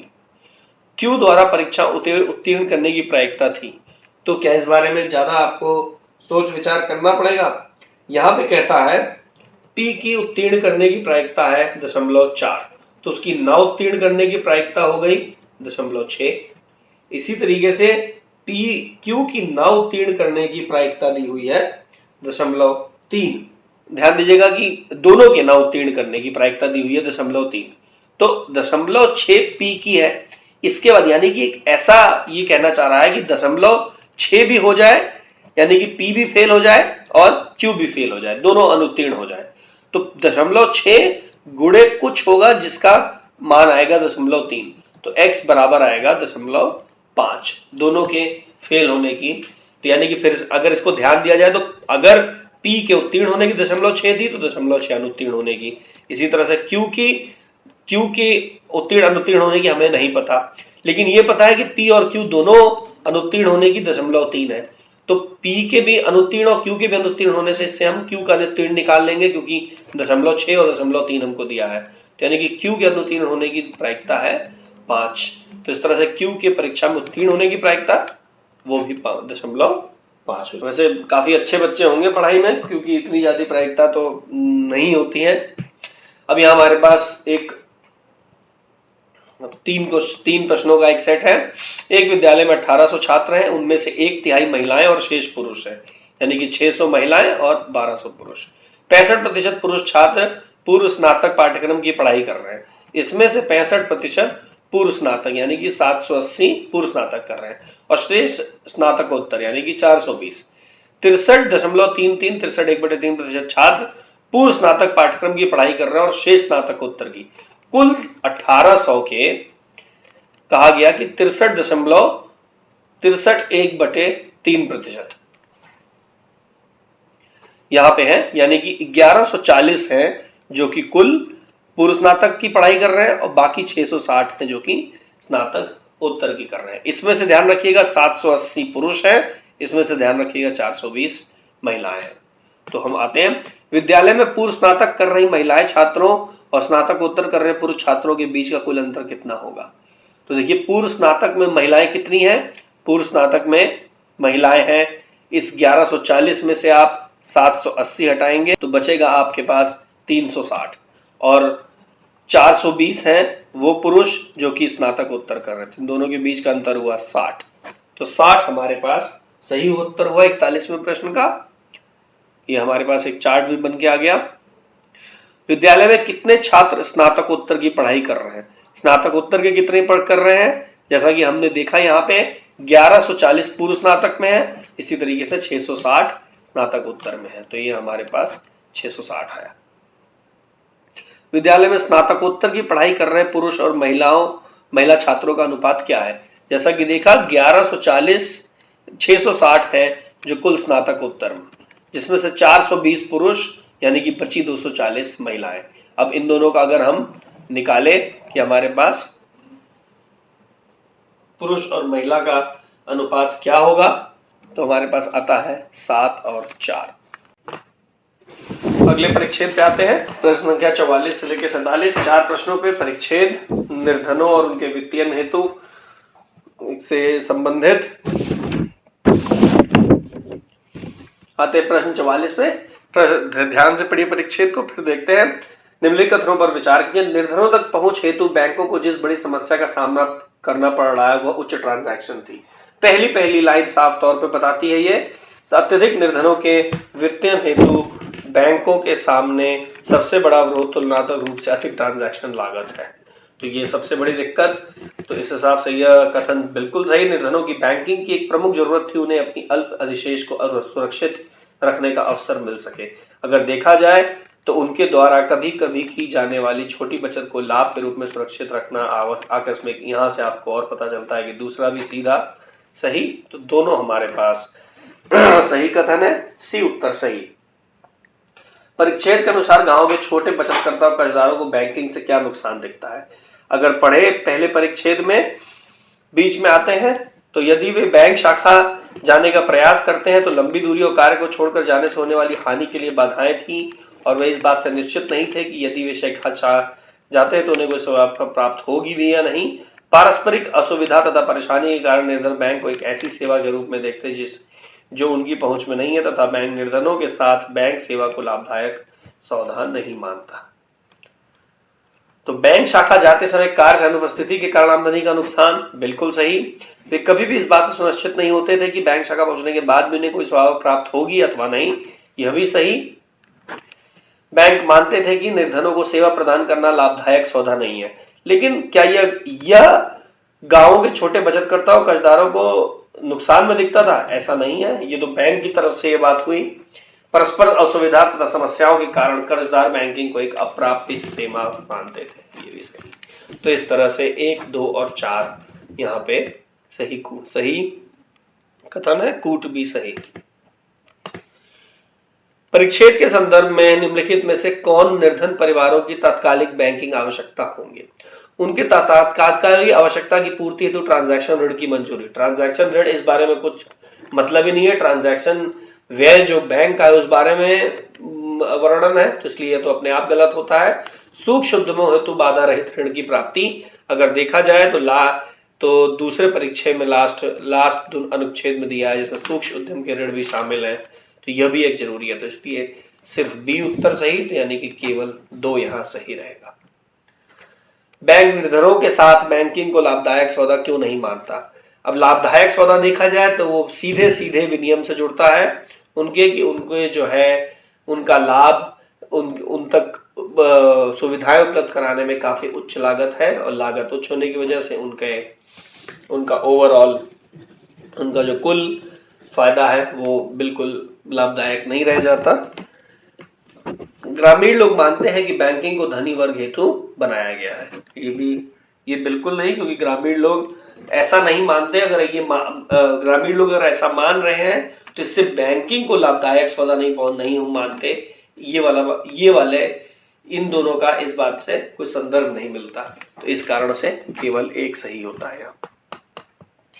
यहाँ पे पढ़िए, मार्शल आर्ट जानने के लिए व्यक्ति को योद्धा होना चाहिए। सभी अंतरिक्ष यात्री उड़ते हैं, कुछ विमान चालक अंतरिक्ष यात्री हैं, कोई भी योद्धा उड़ता नहीं है। तो यहाँ हमारे पास 4 कथन दिए हुए हैं, इनको जोड़ते हुए उपरोक्त तर्क के संबंध में निम्नलिखित में से कौन सा निष्कर्ष वैध नहीं है? कुछ विमान चालक योद्धा नहीं है। देखिए कहता है कुछ विमान चालक अंतरिक्ष यात्री है, कोई भी योद्धा उड़ता नहीं है। तो यानी कि कुछ विमान चालक अंतरिक्ष यात्री नहीं भी हैं, सभी अंतरिक्ष यात्री उड़ते हैं। तो यानी कि कुछ विमान चालक जो अंतरिक्ष यात्री नहीं है वो उड़ते नहीं होंगे, कोई भी योद्धा उड़ता नहीं है। तो कुछ विमान चालक योद्धा नहीं है, इस कारण से ए हमें अपने आप ही मिलता है कि यह वैध है। ध्यान दीजिएगा, विमान चालक अंतरिक्ष यात्री हैं, सभी अंतरिक्ष यात्री उड़ते हैं और कोई भी योद्धा उड़ता नहीं है। तो इन तीनों से मिला के हमें मिलता है कुछ विमान चालक हैं जो अंतरिक्ष यात्री नहीं है, इस कारण हमें कहीं उड़ते, कुछ ऐसे हैं जो उड़ते नहीं है और जो कोई भी योद्धा उड़ता नहीं है। तो यानी कि कोई भी विमान, कुछ विमान चालक योद्धा नहीं होंगे। यहाँ पे कुछ मार्शल आर्ट के जानकार विमान चालक नहीं है। अब कहता है मार्शल आर्ट जानने के लिए व्यक्ति को योद्धा होना चाहिए। अब यानी कि जो योद्धा है वो कोई भी योद्धा उड़ता नहीं है, तो मार्शल आर्ट जो जान रहा है वह फिर उड़ता नहीं है। अब अगर वह उड़ता नहीं है तो सभी अंतरिक्ष यात्री उड़ते हैं और कुछ विमान चालक अंतरिक्ष यात्री। तो इस तरह से आता है कुछ मार्शल आर्ट के जानकार विमान चालक नहीं है, तो यह यहाँ पे गलत हो जाता है। तो ये वैध नहीं है क्योंकि ये मिल नहीं रहा आपस में। कुछ मार्शल आर्ट के जानकार उड़ते नहीं है, यहाँ कहता है कुछ मार्शल आर्ट के जानकार उड़ते नहीं है। बिल्कुल ऐसा होगा क्योंकि मार्शल आर्ट जानने के लिए योद्धा होना चाहिए और कोई योद्धा उड़ता नहीं है। तो कुछ जानकार, मार्शल आर्ट के जानकार उड़ते नहीं है, बिल्कुल सही हो जाता है। यहाँ अंतरिक्ष यात्री मार्शल आर्ट के जानकार नहीं होते। अब सभी अंतरिक्ष यात्री उड़ते हैं और कोई भी योद्धा उड़ता नहीं है, और मार्शल आर्ट जानने के लिए व्यक्ति को योद्धा होना चाहिए। तो यानी कि कोई भी अंतरिक्ष यात्री ऐसा नहीं है जो उड़ता नहीं होगा, जो उड़ता नहीं होगा फिर वह योद्धा नहीं है, और योद्धा नहीं है तो मार्शल आर्ट नहीं जानेगा। तो इसलिए अंतरिक्ष यात्री मार्शल आर्ट के जानकार नहीं होते, ये भी सही है। अगला प्रश्न, यहाँ हमारे पास तीन प्रश्नों का एक सेट है। यहाँ पे एक परिवार के बारे में, परिवार है और उसमें रिलेशन दिए हुए हैं, उनमें आपसी संबंध दिए हुए हैं। तो यहाँ परिवार में 3 विवाहित जोड़े हैं, 2 गृहिणी, 2 इंजीनियर, 1 डॉक्टर, 1 वकील, 1 शिक्षिका और 1 नर्तकी। कुल मिला के 8 सदस्य 3 पीढ़ियों में। 3 में से 2 विवाहित जोड़ों के 2 बच्चे हैं, यह भी ज्ञात है कि। इसके बाद कि दीपांज जो भूपेंद्र के पिता है उनके 2 पौत्र हैं। तो दीपांज एक पिता है, यानी कि ये एक पुरुष हुए, और डॉक्टर है, पिता है किसके? भूपेंद्र के। ये भूपेंद्र के पिता है। इसके बाद अगला कथन कहता है योगेंद्र एक इंजीनियर है जो अंजू का पुत्र है। तो योगेंद्र एक इंजीनियर है जो अंजू का पुत्र है। तो अंजू पुरुष है या महिला है, अभी इस बारे में नहीं कहा जा सकता। योगेंद्र के बारे में कहा जा सकता है कि वह एक पुरुष है जो अंजू का पुत्र है, और यहाँ पे योगेंद्र एक इंजीनियर है। तो एक इंजीनियर यहाँ हो गए, 2 इंजीनियर है कुल मिला के इस परिवार में, 1 इंजीनियर योगेंद्र हो गए, और यहाँ पे दीपांज के 2 पौत्र हैं। स्नेहा जो एक गृहिणी की पौत्री है, नर्तकी है। अब स्नेहा कहा गया है कि गृहिणी की पौत्री है। जब 3 परिवार में 3 ही पीढ़ी है तो पक्का यह जो स्नेहा है वह तीसरी पीढ़ी में से ही होगी, क्योंकि वो पौत्री है। और तीसरी पीढ़ी में और कौन है इस बारे में जानने के लिए अगर देखें तो दीपांज पिता है भूपेंद्र के, अंजू योगेंद्र। तो अभी और किसी में भी जो है, अभी खैर इस बारे में यहाँ पे भी नहीं साफ होता कि इनमें से कौन सी पीढ़ी में है, लेकिन यह बात तय हो गई कि स्नेहा तीसरी पीढ़ी से है। और कहते हैं कि वह उनकी पौत्री है जो कि एक गृहिणी की पौत्री है। तो यानी कि इनकी दादी एक गृहिणी है, ये पक्का हो गया। इसके बाद सोनम एक शिक्षिका है जो इंजीनियर की बहन है। एक तो हमें पता है कि योगेंद्र है और सोनम एक शिक्षिका है। तो शिक्षिका है तो वह इंजीनियर की बहन है, यह भी और भी कहीं हो सकते हैं, तो योगेंद्र की भी बहन हो सकती है। अंजू का विवाह इंजीनियर के साथ हुआ है। अंजू का विवाह इंजीनियर के साथ हुआ है, तो यानी कि यहां पे अंजू का विवाह हुआ होगा, या तो अगर दीपांज के साथ नहीं हो सकता क्योंकि वह एक डॉक्टर है, योगेंद्र उनके पुत्र है। इस हिसाब से हमारे पास बचता है भूपेंद्र एक, क्योंकि वह दीपांज के पौत्र है, 2 पौत्रों में से एक है, और दीपांज क्योंकि दीपांज जो है खुद एक डॉक्टर है, इसलिए उनका उनका जो है विवाह अंजू से नहीं हो सकता। तो इस कारण से भूपेंद्र एक ऐसा हो सकते हैं जहां पे जिनसे अंजू का विवाह हुआ हो और भूपेंद्र एक इंजीनियर हो। अगर ये मानते हैं और देखते हैं कि आगे प्रश्न क्या हल होता है इससे। अंजू का विवाह इंजीनियर के साथ हुआ जो कम्मो का पुत्र है, यानी कि वह, अगर भूपेंद्र ही वह इंजीनियर है तो दीपांज की पत्नी हुई कम्मो, और कम्मो एक गृहिणी हुई, जो कि तीसरी पीढ़ी में योगेंद्र की अगर बहन मान ले स्नेहा को, जो हमने पढ़ा, जो कि एक नर्तकी है, उसकी उनकी दादी हुई, उनकी पौत्री हुई स्नेहा। तो यहां पे इस तरीके से ये सारा, नेहा एक वकील है जो कि योगेंद्र की पत्नी है, योगेंद्र की पत्नी नेहा जो कि एक वकील है। तो इस तरह से हमारा पूरा तीनों पीढ़ी तैयार हो जाती है। सोनम एक शिक्षिका है। अब वो कहा अंजू और भूपेंद्र के दो पौत्र हो गए, स्नेहा और योगेंद्र। दीपांज और कम्मो के दो हैं, लेकिन भूपेंद्र ही हमें पता चला, तो एक दूसरी बच्ची शिक्षिका है जो कि सोनम है। तो इस कारण ये हमारा पूरा फैमिली चार्ट तैयार हुआ। परिवार में कितनी महिला सदस्य हैं? कुल मिला के 5 महिला सदस्य हैं। भूपेंद्र के बच्चों का नाम होता है स्नेहा और योगेंद्र। कम्मो का योगेंद्र से क्या संबंध है? कम्मो योगेंद्र की दादी हुई। तो इस कारण यह 3 प्रश्न इस सेट के। आते हैं अगले परिच्छेद पे। यह भारतीय राजनीति और यहाँ हमारी गतिहीनता के बारे में काफी दिया गया है, स्टेसिस जिसे कहते हैं। आगे देखते हैं इस पे प्रश्न। उपरोक्त अनुच्छेद के संदर्भ में निम्नलिखित परिस्थितियों पर विचार करें। यहाँ पे प्राचीन यूनान में राजनीतिक संकट, स्वतंत्र भारत, इनमें पूछा गया है कि उपरोक्त स्थितियों में से कौन सी स्थिति गतिहीनता का उदाहरण हो सकती है। सीधा सीधा जो है एक्सप्लेनेशन में भी आपको दिया गया है। अब यहाँ पे इसलिए नहीं, इन दोनों को नहीं स्वीकारा जा सकता क्योंकि अनुच्छेद ने गतिहीनता को निश्चित शब्दों में वर्णित किया ही नहीं है, और ना ही यह सुझाव दिया है कि स्वतंत्र भारत या यूनान गतिहीनता की स्थिति के उदाहरण है। तो अगर इन दोनों बातों को अगर माना जाए तो ये तो हम कह ही नहीं सकते कि प्राचीन यूनान या स्वतंत्र भारत में गतिहीनता का उदाहरण हो सकती है।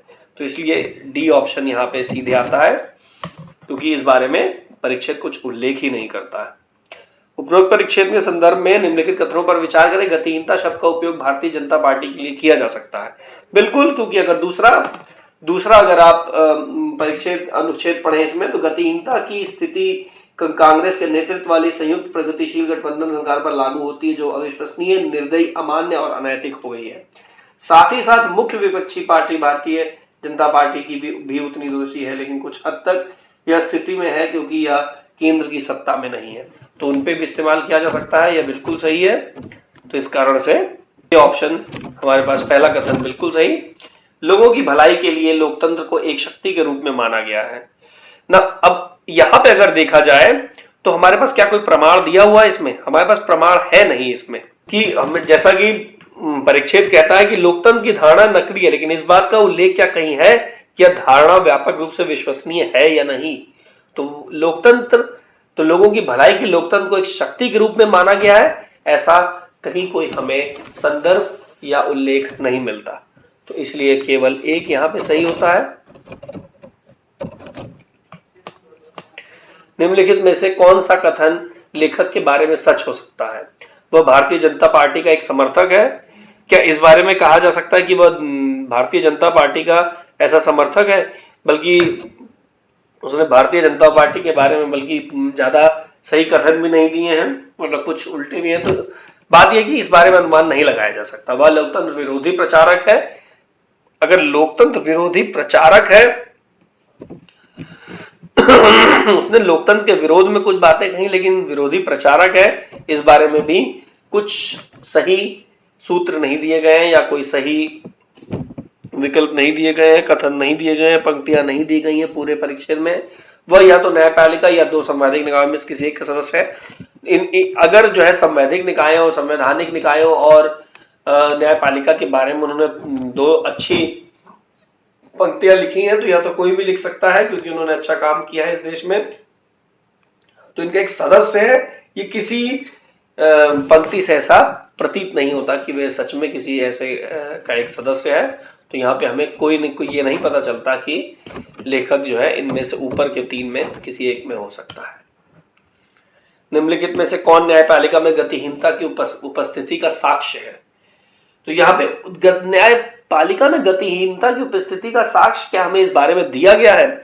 अगर आप ध्यान से पढ़ें तो यहाँ पे ऐसा दिया ही नहीं गया कहीं। एक मंत्री से रिश्वत के रूप में मोटी रकम लेने के आरोप में चंडीगढ़ के उच्च न्यायालय के एक न्यायाधीश पर हाल ही में आरोप लगाया गया था। अगर आरोप लगाया गया था तो इससे उपस्थिति का साक्ष्य होना यह सही नहीं है। हाल ही में न्यायिक व्यवस्था कमजोर हो गई है और उसने बहुत से उदार फैसले लिए हैं। तो यह इससे क्या कि किसी गलत कार्य में शामिल किया जा सकता है क्या न्यायपालिकाओं में? उनकी गतिहीनता बोली जा सकती है? ऐसा नहीं। न्यायिक व्यवस्था में कुछ सदस्य अतीत में रिश्वतखोरी के मामूली मामलों में लिप्त थे। तो खुद ही मामूली उदाहरणों का प्रस्तुत करना अपने आप ही इस कथन को हल्का करने जैसा है, तो इसलिए ये अपने आप नहीं हो सकता। तो यहाँ पे कोई और विकल्प नहीं सही है और तो हमारे पास डी ऑप्शन बचता है। अनुच्छेद में लेखक का लहजा क्या है? क्या निराशावादी है? वह हर चीज में निराशावादी रहे हैं? ऐसा नहीं है। कट्टर एक्सट्रीमिस्ट रहे हैं? बिल्कुल नहीं ऐसा। व्यंग नहीं कसा है उन्होंने। हाँ, आलोचनात्मक है क्योंकि उन्होंने कई जगह कई प्रकार से चीजों की आलोचना की है। अगला प्रश्न आता है, नीचे दिए गए प्रश्न में विचार करें और आगे आने वाले प्रश्न का उत्तर दें। ऊपर दिखाए गए चित्र में M1 और M2 दो समतल दर्पण हैं जो एक दूसरे के समानांतर रखे हुए हैं। दर्पण M1 पर गिरने वाली प्रकाश की किरण आई है। दर्पण M2 से प्रतिबिंबित प्रकाश की किरण की दिशा क्या होगी? तो अगर देखा जाए दर्पण M2 से क्या होगी, तो यहाँ पे थोड़ा सा आप अगर सही स्तर यूज करें तो आपको समझ में आएगा। जितना एंगल ये होगा उतना ही एंगल ये होगा, और जितना एंगल ये होगा वो जाके लड़ेगी और उतना ही एंगल ये होगा, और जितना एंगल ये होगा फिर यहाँ पे भी ये एंगल होगा x। तो इस तरीके से ये भी 2x हुआ और ये भी 2x हुआ। तो ये दोनों लाइन I और जो मान लीजिए कि ये आउटपुट है, तो I और O दोनों समानांतर होगी। तो इस तरीके से I के समान ही होगी। तो A ऑप्शन सही होता है। यहाँ पे हमारे पास एक एनालिटिकल रीजनिंग आ जाता है। ये 5 विमान जो कि अलग अलग वर्षों में गायब हुए थे, यह आवश्यक नहीं है कि समान क्रम में गायब हुए थे। प्रत्येक विमान का संचालन वॉकर, मैकडिल, सिएटा, क्लार्क और यूएस एयरफोर्स में से किसी एक चालक द्वारा किया गया था। इससे और भी ज्ञात है। तो यहाँ पे अगर बनाया जाए कि कौन कौन से थे, तो कौन कौन से विमान, फिर उसके बाद उनके चालक और किस वर्ष में वह गायब हुए। तो पहले हम विमानों का नाम लिख दें, AC-124, BB, DC, SF और WC। इस बारे में हमें ये 5 दिया गया है। अगर हम इनके कथनों पर विचार करें तो कहता है BB-47 वॉकर द्वारा संचालित नहीं किया गया। तो यानी कि BB को वॉकर द्वारा संचालित नहीं किया गया, तो वॉकर यहां पे पक्का वॉकर नहीं है। अगला कहता है DC-54 जिसका संचालन यूएस एयरफोर्स द्वारा जाता था, वह 1951 में गायब नहीं हुआ। तो DC ये यूएस एयरफोर्स यहां चला गया। इसके बाद वह 1951 में संचालित नहीं हुआ, यानी कि यहाँ पे 1951 हो सकता है, 1951 यहाँ हो सकता है, 1951 यहाँ हो सकता है, 1951 यहाँ हो सकता है, और यहाँ पक्का नहीं होगा। इसी तरीके से वॉकर यहाँ पे हो सकता है। वॉकर अब पक्का यहाँ DC में नहीं है, SF में हो सकता है वॉकर, और हमारा लास्ट NC में हो सकता है, WC में। तो ये इस समय हमारे पास स्थिति है। आगे देखते हैं अगला। विमान जिसका संचालन मैकडिल द्वारा किया जाता था वह 1956 में गायब हुआ था। तो 1956 वाला मैकडिल, लेकिन ये कौन सा है ये भी नहीं पता। तो मैकडिल वाला 1956, ये पक्की बात है। वो DC नहीं होगा क्योंकि उसके बारे में पता है कि वह यूएस एयरफोर्स में है। तो मैकडिल यहां हो सकता है, मैकडिल यहां हो सकता है, मैकडिल यहां हो सकता है, मैकडिल यहां हो सकता है, और उसके साथ ही 1956 आएगा। WC-130 जिसका संचालन वॉकर द्वारा नहीं किया जा रहा था, 1976 में गायब हुआ था। अब वॉकर द्वारा क्या नहीं किया जा रहा था, क्या इस बारे में हमें पता है? अभी वॉकर AC-124 में भी हो सकता है, SF में भी हो सकता है, WC में भी हो सकता है। लेकिन WC130 को कहता है वॉकर द्वारा नहीं किया जा रहा था। तो यानी कि वॉकर यहां से भी गायब हो जाता है WC में से। तो हमारे पास वॉकर के लिए दो ही विकल्प बचते हैं, AC और SF। और हाँ, इसके बाद कहता है WC का संचालन वॉकर द्वारा नहीं किया जाता, 1976 में गायब हुआ था। तो हमारे पास इसके बारे में आता है 1976 में यह गायब हुआ था। अब अगर 1976 में गायब हुआ था तो पक्का मैकडिल भी नहीं है, क्योंकि वो 1956 में गायब हुआ था। तो हमारे पास US एयरफोर्स यहां है, वॉकर और मैकडिल यहां पे नहीं है। इसके बाद SF-232 1974 में गायब हुआ था। SF के बारे में कहता है वह 1974 में गायब हुआ था। तो अगर 1974 में गायब हुआ था तो पक्का मैकडिल नहीं होगा वो भी, क्योंकि मैकडिल 1956 में गायब हुआ था।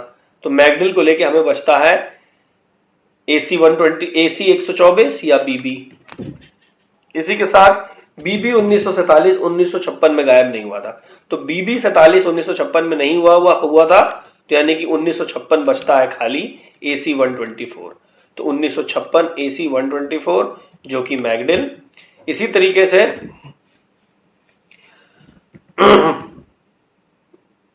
BB-47, हाँ, इसी तरीके से मैकडिल अगर ये हो जाता है तो हमारे पास SF पे आ जाता है वॉकर। और BB के बारे में हम ये नहीं कह सकते, सिएटा और क्लार्क के बारे में कुछ दिया नहीं गया, तो सिएटा और क्लार्क यहां छूट जाएंगे। यहाँ 1956, यहाँ 1974, यहाँ 1976, अंतिम दो। इसी तरीके से अगर हमारे पास बाकी देखा जाए तो ये 1951 नहीं पक्का है, तो बचता है हमारे पास 1950 यहाँ पे, और वॉकर हमारे पास यहाँ पे है, और हमारे पास WC, क्लार्क या सिएटा में से कोई एक होगा, क्लार्क या सिएटा में से। ये हमारे पास कुल तरीके से तैयार हुआ। इसके बाद प्रश्न बहुत मुश्किल नहीं रह जाएंगे। निम्नलिखित में से कौन सा विमान 1956 में गायब हुआ था? पक्की बात है, एक मैकडिल था जो कि AC-124 था। क्लार्क द्वारा संचालित किए जाने वाला विमान हमारे दोनों पक्का नहीं पता क्लार्क कौन सा करता है, वो BB-47 या WC-130 में से कोई एक। कथनों पर विचार करें और देखें कौन सा सही है। US एयरफोर्स द्वारा संचालित विमान 1951 में गायब हुआ था, ऐसा नहीं है, 1950 में गायब हुआ था। SF-232 का संचालन वॉकर द्वारा किया जाता था, SF-232 का संचालन वॉकर द्वारा किया जाता था। WC-130 का संचालन क्लार्क द्वारा किया जाता था। तो WC-130 का पक्का नहीं है कि क्लार्क द्वारा था या नहीं, तो इसलिए एक कथन सही है यहाँ पे। निम्नलिखित में से विमान संचालन गायब होने का वर्ष कौन सा सही संयोजन है? यहाँ पे DC-54, USAF 1950। अब एक बार सेट बनाने की देरी है, सेट बनाने के बाद ये प्रश्न काफी आसान हो जाते हैं। यह हमारे पास 3 का C1, C2, C3 के लिए निम्नलिखित गति समय आलेख पर विचार करें। गति किलोमीटर प्रति घंटा, समय घंटों में। उपरोक्त आलेख के संदर्भ में निम्नलिखित कथनों पर विचार करें। C1 पहले 2 घंटों में अधिकतम दूरी तय करती है। अब देखिए, अगर गति और समय दिया है तो C1 क्या सबसे ज्यादा दूरी तय करती है? बिल्कुल, पहले 2 घंटों में, क्योंकि इनका सबसे ज्यादा क्षेत्रफल यहाँ पे आता है, तो इसलिए C1 बिल्कुल सही है यह कथन। दूसरे घंटे में C3 की तुलना में C2 की औसत गति अधिक थी। फिर से देखते हैं, C2 की तुलना में C3 कहेगी, C3 की तुलना में C2 की गति बिल्कुल अधिक थी, C3 कम, C2 ज्यादा।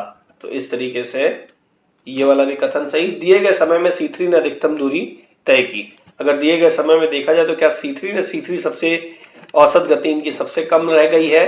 तो ये नहीं गया तो नहीं होगा, C1 C2 में से भले कोई हो सकता है, तो इसलिए तीसरा कथन गलत। इस कारण से 1 और 2 सही है। ध्यान रखिएगा, जो दूरी होगी वो होता है गति गुणा समय। तो यानी कि यहाँ पे देखेंगे कि एरिया कौन सा किसका ज्यादा है, जिसका क्षेत्रफल ज्यादा होगा वो दूरी ज्यादा है। यहाँ पे क्षेत्रफल से हमें दूरी ही पता चलेगी। भौतिक प्रयोगशाला में हर 2 छात्रों के लिए एक दोलनदर्शी है, हर 3 छात्रों के लिए एक सरल लोलक है, और हर 4 छात्रों के लिए एक स्लाइड कैलिपर है।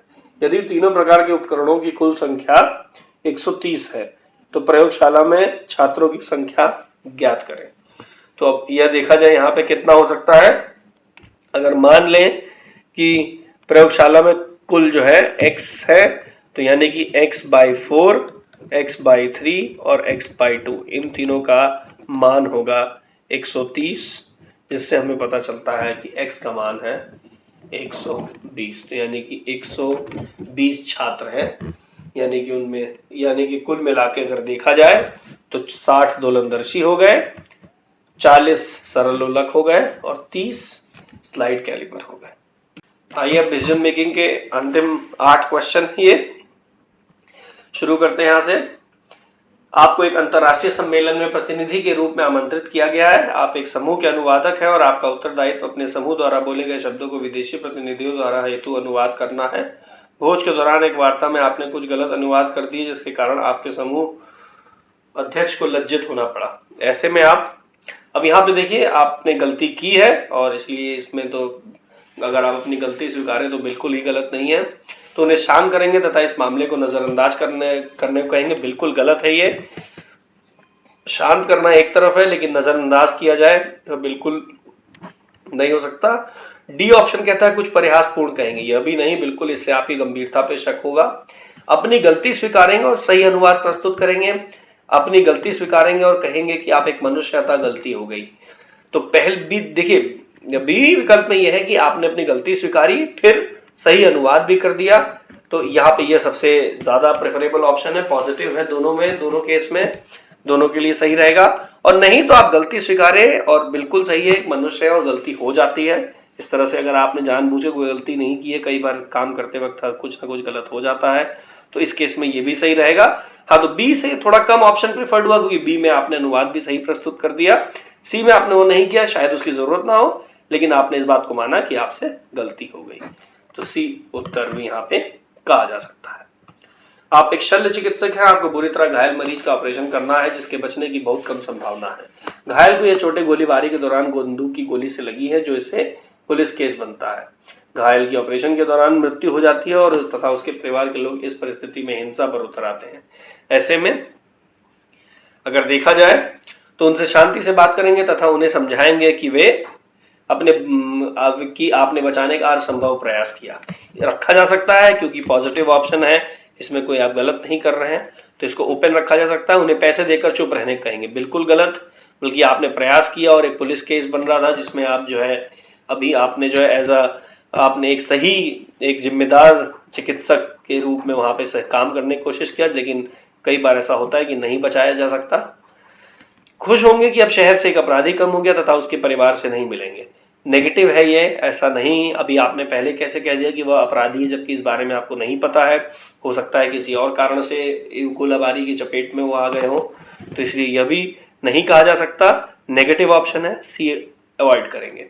इससे पुलिस बुलाएंगे तथा उसकी उपस्थिति में परिवार से बात करेंगे, बिल्कुल सही हो सकता है क्योंकि पुलिस केस बन रहा है, गोलाबारी हुई है, बिल्कुल आपको नहीं पता वह अपराधी है या फिर वह किसी अपराध का एक विक्टिम ही हो गया या वो खुद ही जो है किसी अपराधी का शिकार हो गया है, तो इसलिए पुलिस बुलाएंगे और उसकी उपस्थिति में परिवार से बात करेंगे। तो यहाँ पे बिल्कुल सही यह ऑप्शन है, और या फिर जो कि ऑप्शन ए कहता है उनसे शांति से बात करेंगे तथा उन्हें समझाएंगे कि आपने बचाने का हर संभव प्रयास किया। यहाँ पे खैर ए ऑप्शन और डी ऑप्शन में कौन पहले लिया जाए इस पे सवाल हो सकता है, लेकिन मेरे अनुसार कि यहाँ डी पहले किया जा सकता है क्योंकि एक पुलिस केस बन रहा था और उसके बाद ए ऑप्शन। आप समुद्र में खोज तथा राहत कार्यवाही का हिस्सा है और आप एक जल सेना अधिकारी की खोज रहे हैं जो एक दिन पहले युद्धपोत के डेक से गायब हो गया था। तूफान की कुछ खबरें प्राप्त हो रही हैं जिससे इस कार्रवाई में संकट आ सकता है। अब यहाँ पे काफी जिम्मेदारी भरा काम है, तो देखा जाए कि इसमें क्या किया जा सकता है। यहाँ पे हमारे पास 4 ऑप्शन। त्वरित रूप से सहायता तथा अधिक कार्मिकों की मदद लेंगे, बिल्कुल किया जा सकता है क्योंकि इससे अगर हमें जो हमारा लक्ष्य है वो प्राप्त किया जा सकता है। राहत दल के 2 सदस्यों को उसे खोजने के लिए छोड़ेंगे तथा बाद में आकर उन्हें ले जाएंगे, ऐसा किया जा सकता है क्योंकि वहां पे लगातार थोड़ा मौसम खराब है, लेकिन वहां पे ऐसे मतलब अगर वह सुरक्षित है तो उनको छोड़ा जा सकता है और बाद में आकर उन्हें ले कार्यवाही को समाप्त कर देंगे। कार्यवाही को समाप्त करना, थोड़ा ये तूफान की खबरों प्राप्त हो रही हैं, अगर इसमें कितना बड़ा संकट है इस पे ध्यान दिया जाए, लेकिन इससे एक और भी चीज है, कहीं अगर जो आपका जल सेना अधिकारी वहां पे आप खोज रहे हैं जानिए, क्योंकि उसको अगर वह किसी विकट परिस्थिति में होगा तो कुछ ही समय होता है ऐसी विकट परिस्थिति में जब उसकी मदद की जा सकती है। तो समाप्त कर देना थोड़ा गलत होगा, क्योंकि वो हो सकता है अभी आप उसको बचा लें, आगे अगर आप समाप्त करके वापस अगर आप तूफान के बाद आते हैं, या अगर तूफान किस तरह का इस बारे में भी नहीं कहा गया है, तो इस तरह से कार्यवाही को समाप्त कर देना थोड़ा गलत हो जाएगा। दी हुई परिस्थितियों में उसे ढूंढने का नाटक करेंगे तथा खाली हाथ वापस आएंगे। खैर ये बहुत नेगेटिव ऑप्शन है, ये तो कोई नहीं करना चाहेगा, इसलिए ये तो डी ऑप्शन अपने आप हटाया जा सकता है। अब ए और बी में हम देखते हैं कौन ज्यादा प्रेफरेबल होगा, किसको ज्यादा चुना जा सकता है। त्वरित रूप से सहायता तथा अधिक कार्मिकों की मदद लेंगे, यह बिल्कुल सही है, क्योंकि तूफान आने के संकट की स्थिति आ सकती है, तो वह यह जो है राहत जो कार्यवाही आप कर रहे हैं वो जल्दी से जल्दी हो तो ज्यादा सही है। तो इसलिए त्वरित रूप से सहायता और अधिक कार्मिकों की मांग या समय के हिसाब से और नजाकत के साथ बिल्कुल सही है। राहत दल के 2 सदस्यों को उसे खोजने के लिए छोड़ेंगे तथा बाद में आकर उन्हें ले जाएंगे, बिल्कुल यह भी किया जा सकता है, जिससे एक तरफ भी काम चलता रहे और दूसरी तरफ जो है एक संकट से भी बचने का काम हो सकता है। लेकिन एक चीज और है, अगर कहा जाए कि इसमें तूफान, एक बहुत जोरदार तूफान की खबरें प्राप्त हो रही हैं, तो कुछ समय के लिए कार्यवाही को समाप्त भी किया जा सकता है, क्योंकि वहां पे इस तरह की स्थिति है वो कि और लोगों की जान खतरे में पड़ जाए।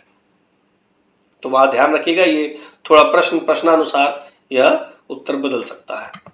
आपको एक महत्वपूर्ण आधिकारिक दस्तावेज संसद पहुंचाने का कार्य दिया गया, रास्ते में आपको अत्यधिक ट्रैफिक जाम मिलता है तो आपको समय पर पहुंचना अत्यंत आवश्यक है। यदि दस्तावेज समय पर उपलब्ध नहीं होता तो संसद की कार्रवाई बाधित हो जाएगी। अब यहाँ पे देखिए, वैसे आपके हाथ में तो है नहीं, क्योंकि अगर ट्रैफिक बहुत ज्यादा है, जाम की एक फोटो खींचेंगे तथा देर से पहुंचने के कारण रूप में उसे संसद के सदस्यों को दिखाएंगे। ये एक तरह से दोषारोपण वाली चीज हुई, अपने जो है एक तरह से किसी तरह से अपने दोषारोपण कम कहेंगे, एक तरह से कार्य से बचने वाला चीज हुआ। यहाँ पे अपने आप को बचाने से ज्यादा पहले आप यह ध्यान देना चाहिए कि आप क्या कर सकते हैं कि ये कार्य पूरा हो जाए, क्योंकि वो बहुत अत्यंत ही जो है आवश्यक कार्य है वो। तो इसलिए ये गलत चीज है, प्रारंभ में ही संसद में सूचना पहुंचाएंगे कि आप जाम में फंसे हैं। तो यहाँ पे भी इस ऑप्शन को रखा जा सकता है, लेकिन जो है शुरू में क्या कहते हैं, शुरू में आपने पहुंचा दी है खबर, ये अच्छी बात है, लेकिन इसको ओपन रखा जा सकता है कि ये अच्छा ऑप्शन हो सकता है, लेकिन फिर भी पक्का नहीं कहा जा सकता। किसी अन्य रास्ते तथा परिवहन माध्यम से पहुंचने का प्रयास करेंगे, बिल्कुल सही, क्योंकि इससे सारी स्थिति सही रहेगी और बिल्कुल जो है आप सही स्तर पे पहुंच सकते हैं। फिर आप इधर से भी आप समय पे भी पहुंच सकते हैं और कार्य भी पूरा हो जाएगा। तो ये तो बिल्कुल करना चाहिए। व्यक्ति जिसने आपको दस्तावेज दिया तो उसे कॉल कर बताएंगे पहुंचना संभव नहीं है, तो आप यह कार्य नहीं कर पाएंगे। ये गलत है, क्योंकि इससे कार्य रुक जाएगा, ये बिल्कुल नहीं करना चाहिए। प्रयास में लगे रहना चाहिए, उसको बता के कि आप कार्य नहीं कर पाएंगे, इससे आप अपने काम से हट रहे हैं, जिससे यह गलत हो जाता है। तो बी और सी ऑप्शन यहाँ हमारे पास है जो कि सही है, जिसमें सी ज्यादा प्रेफरेबल होना चाहिए, ज्यादा सही है ये, क्योंकि अन्य रास्ते व परिवहन माध्यम से इससे सबका सही रहेगा। बाकी बिल्कुल आप सूचना पहुंचा दें कि आप जाम में फंसे, जिससे कम से कम वहां पर भी कार्य को लेके जरूरी काम बढ़ते रहे। तो इसलिए दूसरा प्रेफर्ड ऑप्शन हो जाता है बी। आपकी नियुक्ति एक प्रसिद्ध दवा कंपनी में हुई, आपका प्रबंधक एक महंगी दवा बेचना चाहता है, लेकिन कुछ मूलभूत शोध के अनुसार इस दवा के कुछ दुष्प्रभाव हो सकते हैं। आपका प्रबंधक आपसे वेतन वृद्धि तथा पदोन्नति का वादा करता है यदि आप उसकी मदद करेंगे। आपकी वित्तीय स्थिति ठीक नहीं है, ऐसे में उसका सहयोग करने से स्पष्टता इनकार कर देंगे। यह भी बिल्कुल किया जा सकता है, क्योंकि दुष्प्रभाव है, इससे बहुत बड़ी त्रासदी हो सकती है अगर यह दवा मार्केट में आ जाए और सिर्फ जो है पैसे के लिए या सिर्फ कुछ फायदे के लिए इस तरह का आगे आपको, अगर आगे इस बारे में कोई केस दर्ज हो जाता है तो इसमें आपको भी दिक्कत आ सकती है और आप पे भी जो है आरोप लग सकते हैं, जिससे आप जो छोटे से वित्तीय लाभ के बारे में सोच रहे हैं वह दीर्घकालिक लेवल पे तो नहीं रह पाएगा, बल्कि थोड़े ही दिन के लिए वो आप शायद वित्तीय लाभ पाए, उसके बाद आपको उसका भी क्षरण होगा। दवा पर कुछ अन्य परीक्षण करेंगे। दवा पर अन्य परीक्षण बिल्कुल सही है, क्योंकि बाजार में आने से पहले दवा के बारे में, दवा के वो दुष्प्रभाव हट जाए, इससे बढ़िया कुछ नहीं हो सकता।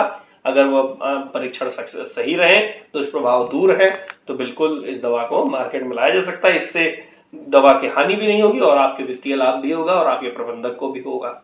उसके साथ कार्य करने को राजी हो जाएंगे क्योंकि आपको धन की आवश्यकता है। बिल्कुल गलत, यहाँ पे बहुत बड़ा गलत।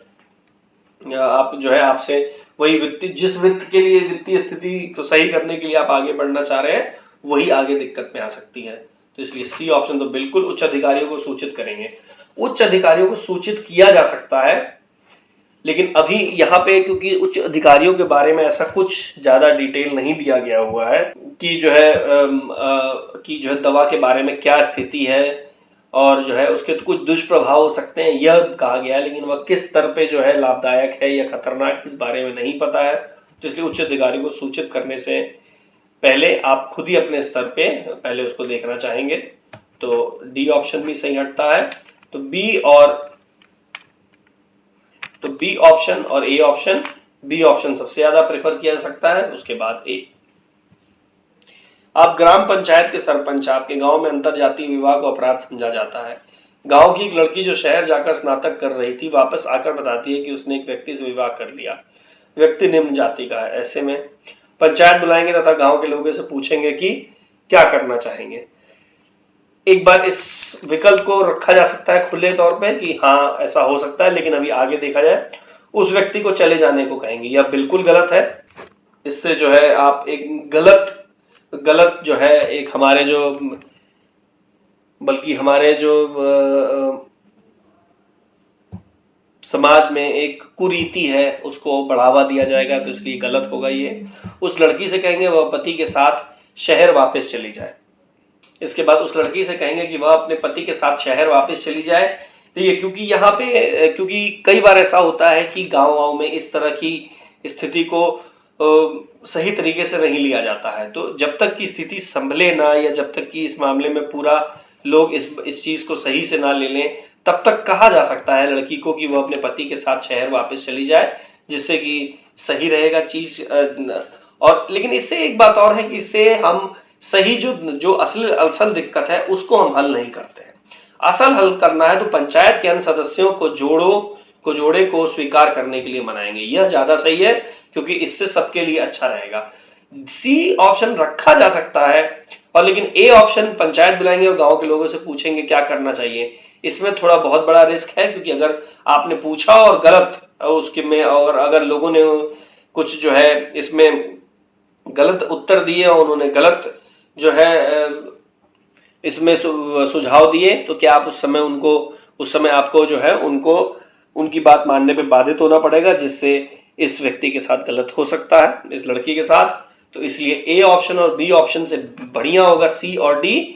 डी सबसे ज्यादा बढ़िया। सी और ए में जो थोड़ा सा द्वंद्व है, सी बेटर होगा क्योंकि इससे किसी की हानि नहीं हो रही है। चीजें जो कि जो है सामान्य रहेंगी, कंट्रोल में रहेंगी, और इसको थोड़े समय बाद हो सकता है हल किया जा सके। तो सी ऑप्शन में ये होता है कि थोड़े समय बाद हमारे पास विकल्प होगा कि इस जो है समस्या को हल किया जा सके। आपने अपने विद्यालय पर एक धर्मार्थ कार्य का आयोजन किया और एक एनजीओ को देने के लिए 50,000 रुपए इकट्ठे किए। गैर सरकारी संस्था को धन देने के लिए जाते समय आपकी जेब कट गई। अब ये कई बार स्थिति हो जाती है, आप किसी का पैसा किसी को देने जा रहे हो और रास्ते में आपकी जेब कट जाए। एनजीओ को बताएंगे कि धन खो गया और संबंध में शिकायत दर्ज कर दी गई है। किया जा सकता है, लेकिन और बाकी विकल्प भी देखें।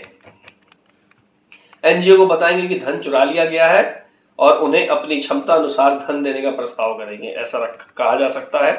क्योंकि आप एक जिम्मेदारी से ले जा रहे थे और यहाँ पे वो जिम्मेदारी थोड़ी गैर जिम्मेदाराना हरकत आपसे हुई है, क्योंकि आपको पता है 50,000 रुपए आपके जेब में है, तो आपको ध्यान से ले जाना चाहिए। तो ये भी एक जो है विकल्प खुला रखा जा सकता है। एनजीओ को सूचित करेंगे कि धन खो गया है, उनसे कुछ समय मांगेंगे और विश्वास दिलाएंगे कि आप पर्याप्त धन इकट्ठा करने के बाद उन्हें पूर्ण धनराशि लौटा देंगे। बिल्कुल ये भी एक सही तरीका है जिससे सही तरीके से आया जा सकता है। एनजीओ को बताएंगे कि आयोजन से होने वाली आमदनी व्यय के भुगतान के लिए खर्च कर दी गई है और दान के लिए कोई धन नहीं बचा है। यह बिल्कुल गलत होगा। इससे आप झूठ बोल रहे हैं, तो सच्चाई छुपाने, ये तो बिल्कुल ही ऐसा नहीं होना चाहिए, जबकि उनको बता देना ज्यादा सही एक तरीका हुआ। अब देखा जाए कि बाकी तीन में, अब हमारे पास जो बाकी तीन ऑप्शन बचे, इसमें अगर कहेंगे शिकायत दर्ज कर दी गई है, की जा सकती है, लेकिन अगर आप बता दें उनको सच्चाई की धन चुरा लिया गया और आप अपनी क्षमता अनुसार धन देने का प्रस्ताव करें तो इससे आपकी सच्चाई दिखेगी और आपका जिम्मेदारी भी दिखेगी। तो इसलिए बी उत्तर सबसे ज्यादा सही होगा। ए और सी में जहां तक बात है, सी भी सही है कि अगर आपको लगता है कि आप जो है पर्याप्त धनराशि इकट्ठा कर लेंगे और पर्याप्त समय में पूर्ण धनराशि इकट्ठा कर लेंगे, अगर लेकिन आपके क्षमता अनुसार होना चाहिए तो इस पे भी विचार किया जा सकता है और समय मांगा जा सकता है। तो सी उत्तर भी यहाँ पे लिया जा सकता है। इस तरीके से बी और सी यहाँ पे सही उत्तर हो सकते हैं। आप एक छोटे शहर में जिलाधीश हैं। यहाँ एक भूस्वामी जिसका शहर के लोगों पर अत्यधिक प्रभुत्व है, वह लोगों की सुरक्षा के नाम पर उनसे जबरदस्ती धन वसूलता है। आप उसे चेतावनी देते हैं किंतु वह आपको धमकी देता है कि आप इससे दूर रहें। उसे सिद्ध करेंगे कि आप उसे गिरफ्तार कर सकते हैं। क्या ये बिल्कुल सीधे सही है? बिल्कुल हाँ, किया जा सकता है, लेकिन देखें और बाकी विकल्पों को अपने संपर्क का इस्तेमाल कर उसे गांव से बाहर निकलवा देंगे। इससे समस्या का हल नहीं होता, क्योंकि कल को आप चले गए या कुछ इस तरह से बात हुई उस पे, और अगर उसको जो है वो वहां जाके इस तरह की हरकतें कर सकता है या कल को वो वापस आ जाए या आपको भी हानि पहुंचा दें, तो इससे समस्या का हल नहीं होता। तो इसलिए यह विकल्प बिल्कुल सही नहीं, कोई भी कार्रवाई नहीं करेंगे, ये तो बिल्कुल ही गलत है। आप एक पूरे शहर के जिलाधीश हैं, यहाँ पे आपका जो है आपके पास कई आपके जो जिम्मेदारी है और आपके पास उसकी जिम्मेदारी के लिए कई आपके पास पावर भी है, तो इसलिए कोई भी कार्रवाई नहीं करना थोड़ी कायरता भी होगी और गलत भी होगा। लोगों से कहेंगे कि उसे धन ना दें। बिल्कुल लोगों से ये कहा जा सकता है कि उसे धन ना दें, लेकिन इससे क्या सीधे से जो है इससे हल बिल्कुल होता है, क्योंकि अगर लोग उसे धन नहीं देंगे तो सीधे सीधे जो है वो व्यक्ति उसके गलत काम अपने आप ही रोक सकते हैं। लेकिन इससे एक ये साथ कहा जा सकता है, क्योंकि जो लोग धन ना दें वो आखिर किसी डर की वजह से ही धन देते होंगे, और वो डर ही ना हो अगर तो बिल्कुल धन तो आगे उस आदमी की जो है कोई आदमी वह जबरन वसूली कर ही नहीं सकता। तो डी ऑप्शन बिल्कुल सही होगा, लेकिन इसके साथ ही साथ आपको उनको कहीं ना कहीं एक आश्वासन देना पड़ेगा कि वह आपको गलत चीज होने से भी आपके साथ बचाएंगे और उसे सिद्ध करेंगे कि आप उसे गिरफ्तार कर सकते हैं। हाँ, क्योंकि वह एक गलत आदमी है, गलत काम कर रहा है, तो उसको गिरफ्तार किया जा सकता है। तो इसलिए डी और ए ऑप्शन में कई लोग सोच सकते हैं कि ए विकल्प प्रेफरेबल होना चाहिए, ए विकल्प ज्यादा सही होना चाहिए, लेकिन डी विकल्प इसलिए ज्यादा सही क्योंकि इससे आप असल दिक्कत को सही कर रहे हैं।